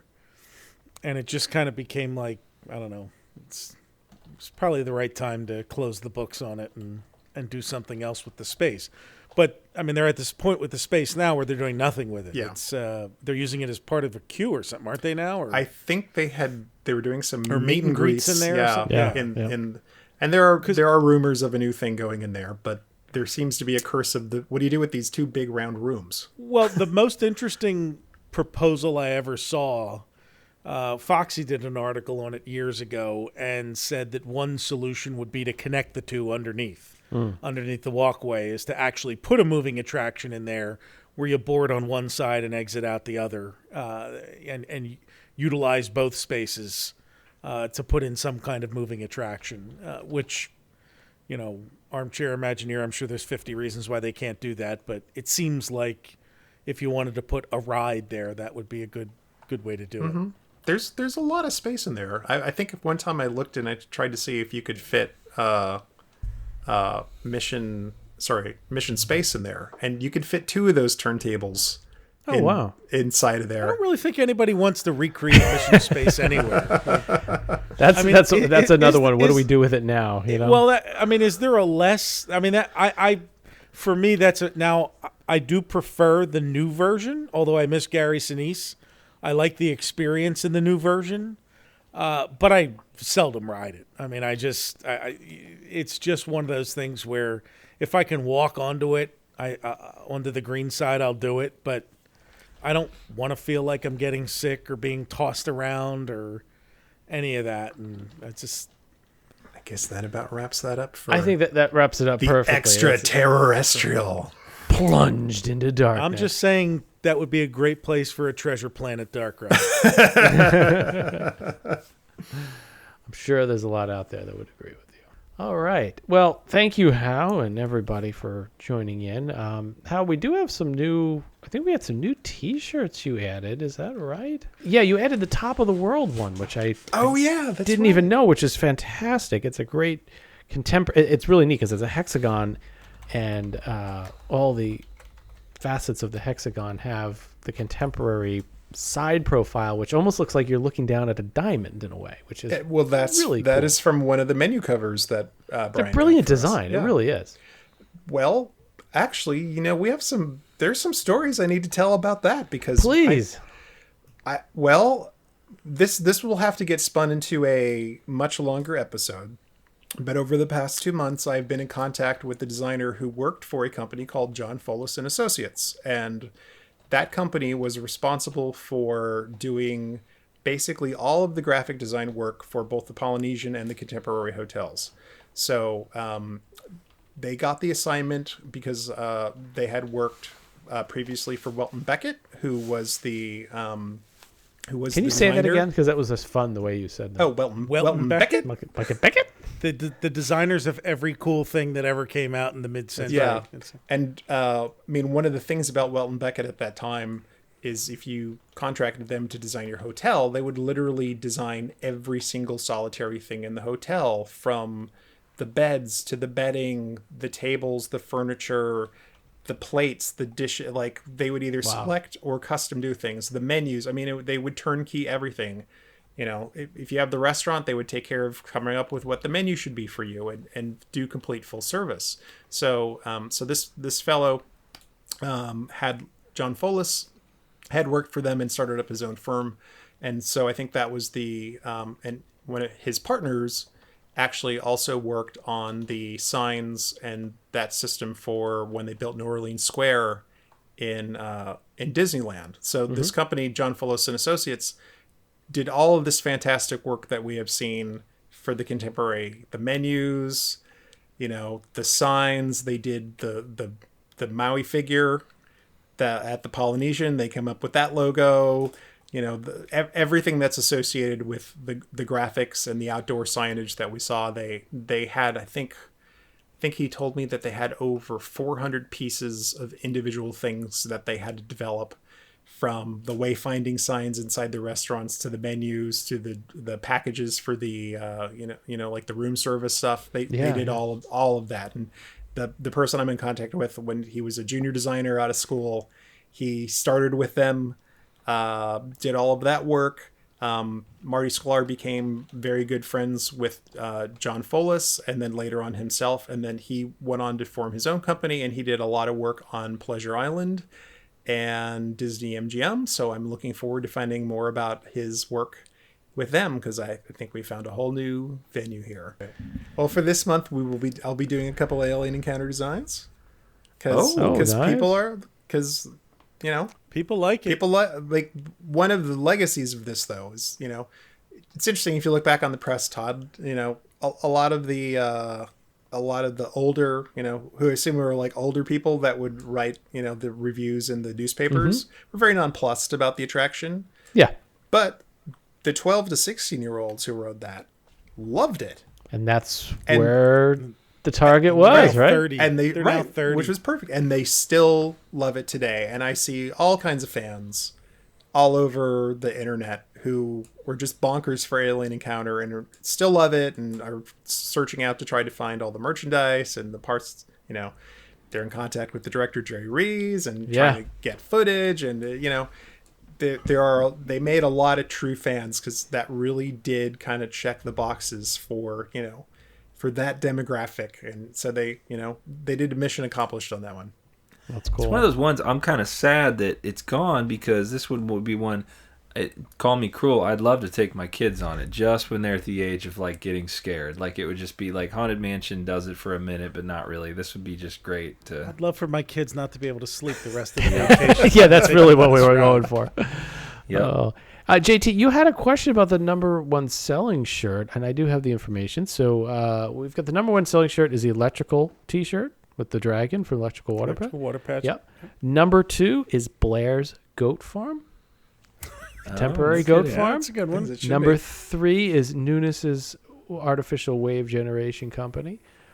Number 4 is Lifeguard, the River Country Lifeguard, which is a big one. That was a big one. Yeah. And number 5, any guesses? Jungle Cruise. Our very own Lake Buena Vista Historical Society. So that is a nice logo. It is. So now we have the flying goal now in some of our opening videos too. So speaking of videos, we got a lot that has been released. If you have not been watching our YouTube channel, oh man, we've released plenty. We've got a lot coming up. Like and subscribe. Yep, I worked on today upscaling the Disney MGM grand opening with John Ritter to HD, so we're releasing that. Actually, by the time you listen to this, it will be out. I'm going to pop that in YouTube tomorrow. We have no less than, I think, 7 or 8 home movies being transferred. We have multiple 16mm, 35mm. They're all to transfer. In fact, I spoke to the transfer company today, and we had some interesting news from them earlier this week. We bought 2 films, as we told you about, the very early 1967 films for Walt Disney World, and the film transfer company sent me an email and said, we started scanning the second one and looks to be identical. And my heart nearly sank, thinking we just spent how much money on these 2 films and they're identical. I said, no, they hopefully the canisters are right. They should be 2 separate films. Please, look at it on the viewer and confirm. And he wrote me an email back about an hour later saying that, oh, you're right. There are different frames later on in the film. It just starts off the same way. I said, whew, okay, we're good. So confirmed, we do have 2 copies of this film to show you, and the 35mm is done. These are all being scanned at 2K. And I personally invested in a lot of new hardware here, and new hard drive space, and new processor, new GPU will be coming in soon, so that we can get these done faster and quicker and more better for everybody to see them. So I'm looking forward to working on these. So follow us on YouTube, tons of new stuff coming. And also, since we last talked, we had our, or did we talk since I can't remember if we did our episode and then did movie night with Kitchen Cabaret Revisited, or the other way around. But I think we did movie night after, because this is Hal's first podcast on the new hardware. That's true. So. That's true. So, so movie night, if you go catch Kitchen Cabaret Revisited as well on the YouTubes. So check that stuff out. Well, as always, we'll do another movie night soon, because I think our colorized broadcast version of Magic of Walt Disney World is bound for a movie night. I think it is, and it's a long 57 minutes. We got to figure out how we do that, because it includes commercials. It's great. The commercials are the best part. There's a lot of Oscar Mayer stuff. You better have some bologna and hot dogs on hand. What's interesting, gentlemen, the individual who sent us this film informed me too that this actually came from Jack Wagner's personal collection. Yeah. So, which is really, really cool that we've got something that came from his collection that we've gotten restored. And what it's reel-to-reel videotape, which is pre VCRs, and if you didn't have a U-matic machine, which not many people had because they were really for commercial uses. Some people had these reel-to-reel video. They were really the only home recording that people had, and you really had to be serious about having home recording, because there weren't commercial products available for it. You had to be someone who wanted to record stuff off of television. It's called the helical scan video. So as Brian pointed out, it's on a reel. So we sent it away, and they said they had a little bit of trouble with it. They have to sometimes bake these tapes in order to get them. So they did what they could. They edited it all together. There were no blips that I could see. I mean, let's be honest, the quality, this is a black and white footage. We'll talk about the colorization in a second. But they did what they could to bring it all back as best quality as they could. I ran it through all of our filters. I know a lot of you are going to be, oh, you could have upconverted HD. It's just not enough information. It's a very, very fuzzy picture. Not enough to say you don't know what you're seeing on the screen, but just not enough for the AI to pick up on what's going on. And then we did an experimental process where we ran it through something called de-oldify, which is a fun name, and it was originally meant for processing photos and colorizing them.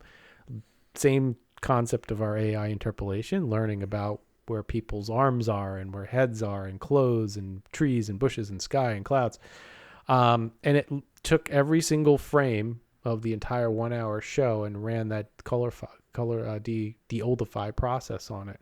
And through artificial intelligence, we stitched it all back together. And I have to say, it adds something. It's certainly a little easier to watch than in black and white, because the black and white is so soft. It's not perfect by any means. The color shifts, but it got some of the stuff pretty good. I don't know if how much you guys watched it, but it was pretty impressive for what it did. I watched the whole thing. It's in color. I mean, I skipped through the most of the parts of the show because I've seen it like 10 times. But I got to all the commercial breaks, and it's an interesting piece because it's not the magic of Walt Disney World that we already know. There was Space Mountain stuff added because this was from March 1974. So we're talking about something a little bit after it opened, a little bit after Magic of Walt Disney World came out. So it definitely was a special NBC edit. So keep your eyes peeled for our invite for that. So nice. Hey, I have a plug. If you go don't for mind. it. So I am part of a audio storytelling style podcast. Oh, there you go. I have been cast as the voice of a animatronic father figure for a telephone company that doesn't exist. The show is called World of Tomorrow. It's from the producer of Walt's Frozen Head. So if you are interested in a sort of an audio series, the concept is that Progress City was actually built, and there are strange things are afoot in the city, including murder and stuff. So there's a detective agency out to solve some things, and I murder, you say? Yes. So I have a small part, and I even get to sing a very Sherman Brothers like song. So if you've ever had fantasies of hearing me sing, which I haven't, this is your opportunity. Wonder world. Fantasies come true. It's a hoop. That's from Beverly Hills Cop 3. That's right. That's right. They wrote that song specifically to. Didn't the Shermans write it? Did. I think the Shermans wrote it. Yeah. So that's because they both had cameos in that film. Yeah. Nice. So that's Prototype World of Tomorrow. And you can find it on all the same places where you get this podcast. Look it up. You can want to hear Hal a little bit more. And as always, we appreciate everybody giving us a shout out on iTunes again. I hope you enjoyed this episode. If you can, support us at retrowdw.com/support us. With that said, Brian, take us out. Follow the Lake Buena Vista Historical Society on Twitter and Instagram at LBV History and on the web at lbvhistory.org. Follow Todd McCartney and Retro WDW on Twitter, Instagram, and Facebook at Retro WDW. For all things Retro Disney World, including exclusive merchandise, visit us on the web at retrowdw.com. On Twitter, follow our web designer, Jason Bartell of Deepwater Studios, at JasonDWS. Our announcer, Andre Gardner, at Andre Gardner. And follow our hosts, Hal Bowers, on Twitter and Instagram, at GoAwayGreen, and on the web at kingdomofmemories.com. For JT Kuger on Twitter, at LS1JT, on YouTube at Rubber City Motoring, and on the web at rubbercitymotoring.com. And you can find me on Twitter, Facebook, and Instagram, at Brian P. Miles. Retro Disney World is the monthly podcast of the Lake Buena Vista Historical Society, a nonprofit, nonpartisan, tax-exempt 501c3 organization, and is not affiliated in any way with the Walt Disney Corporation or any of its subsidiary or affiliated entities.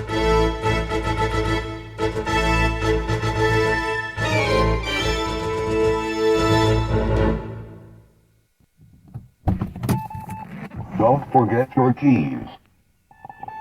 Your headlights are on. Thank you.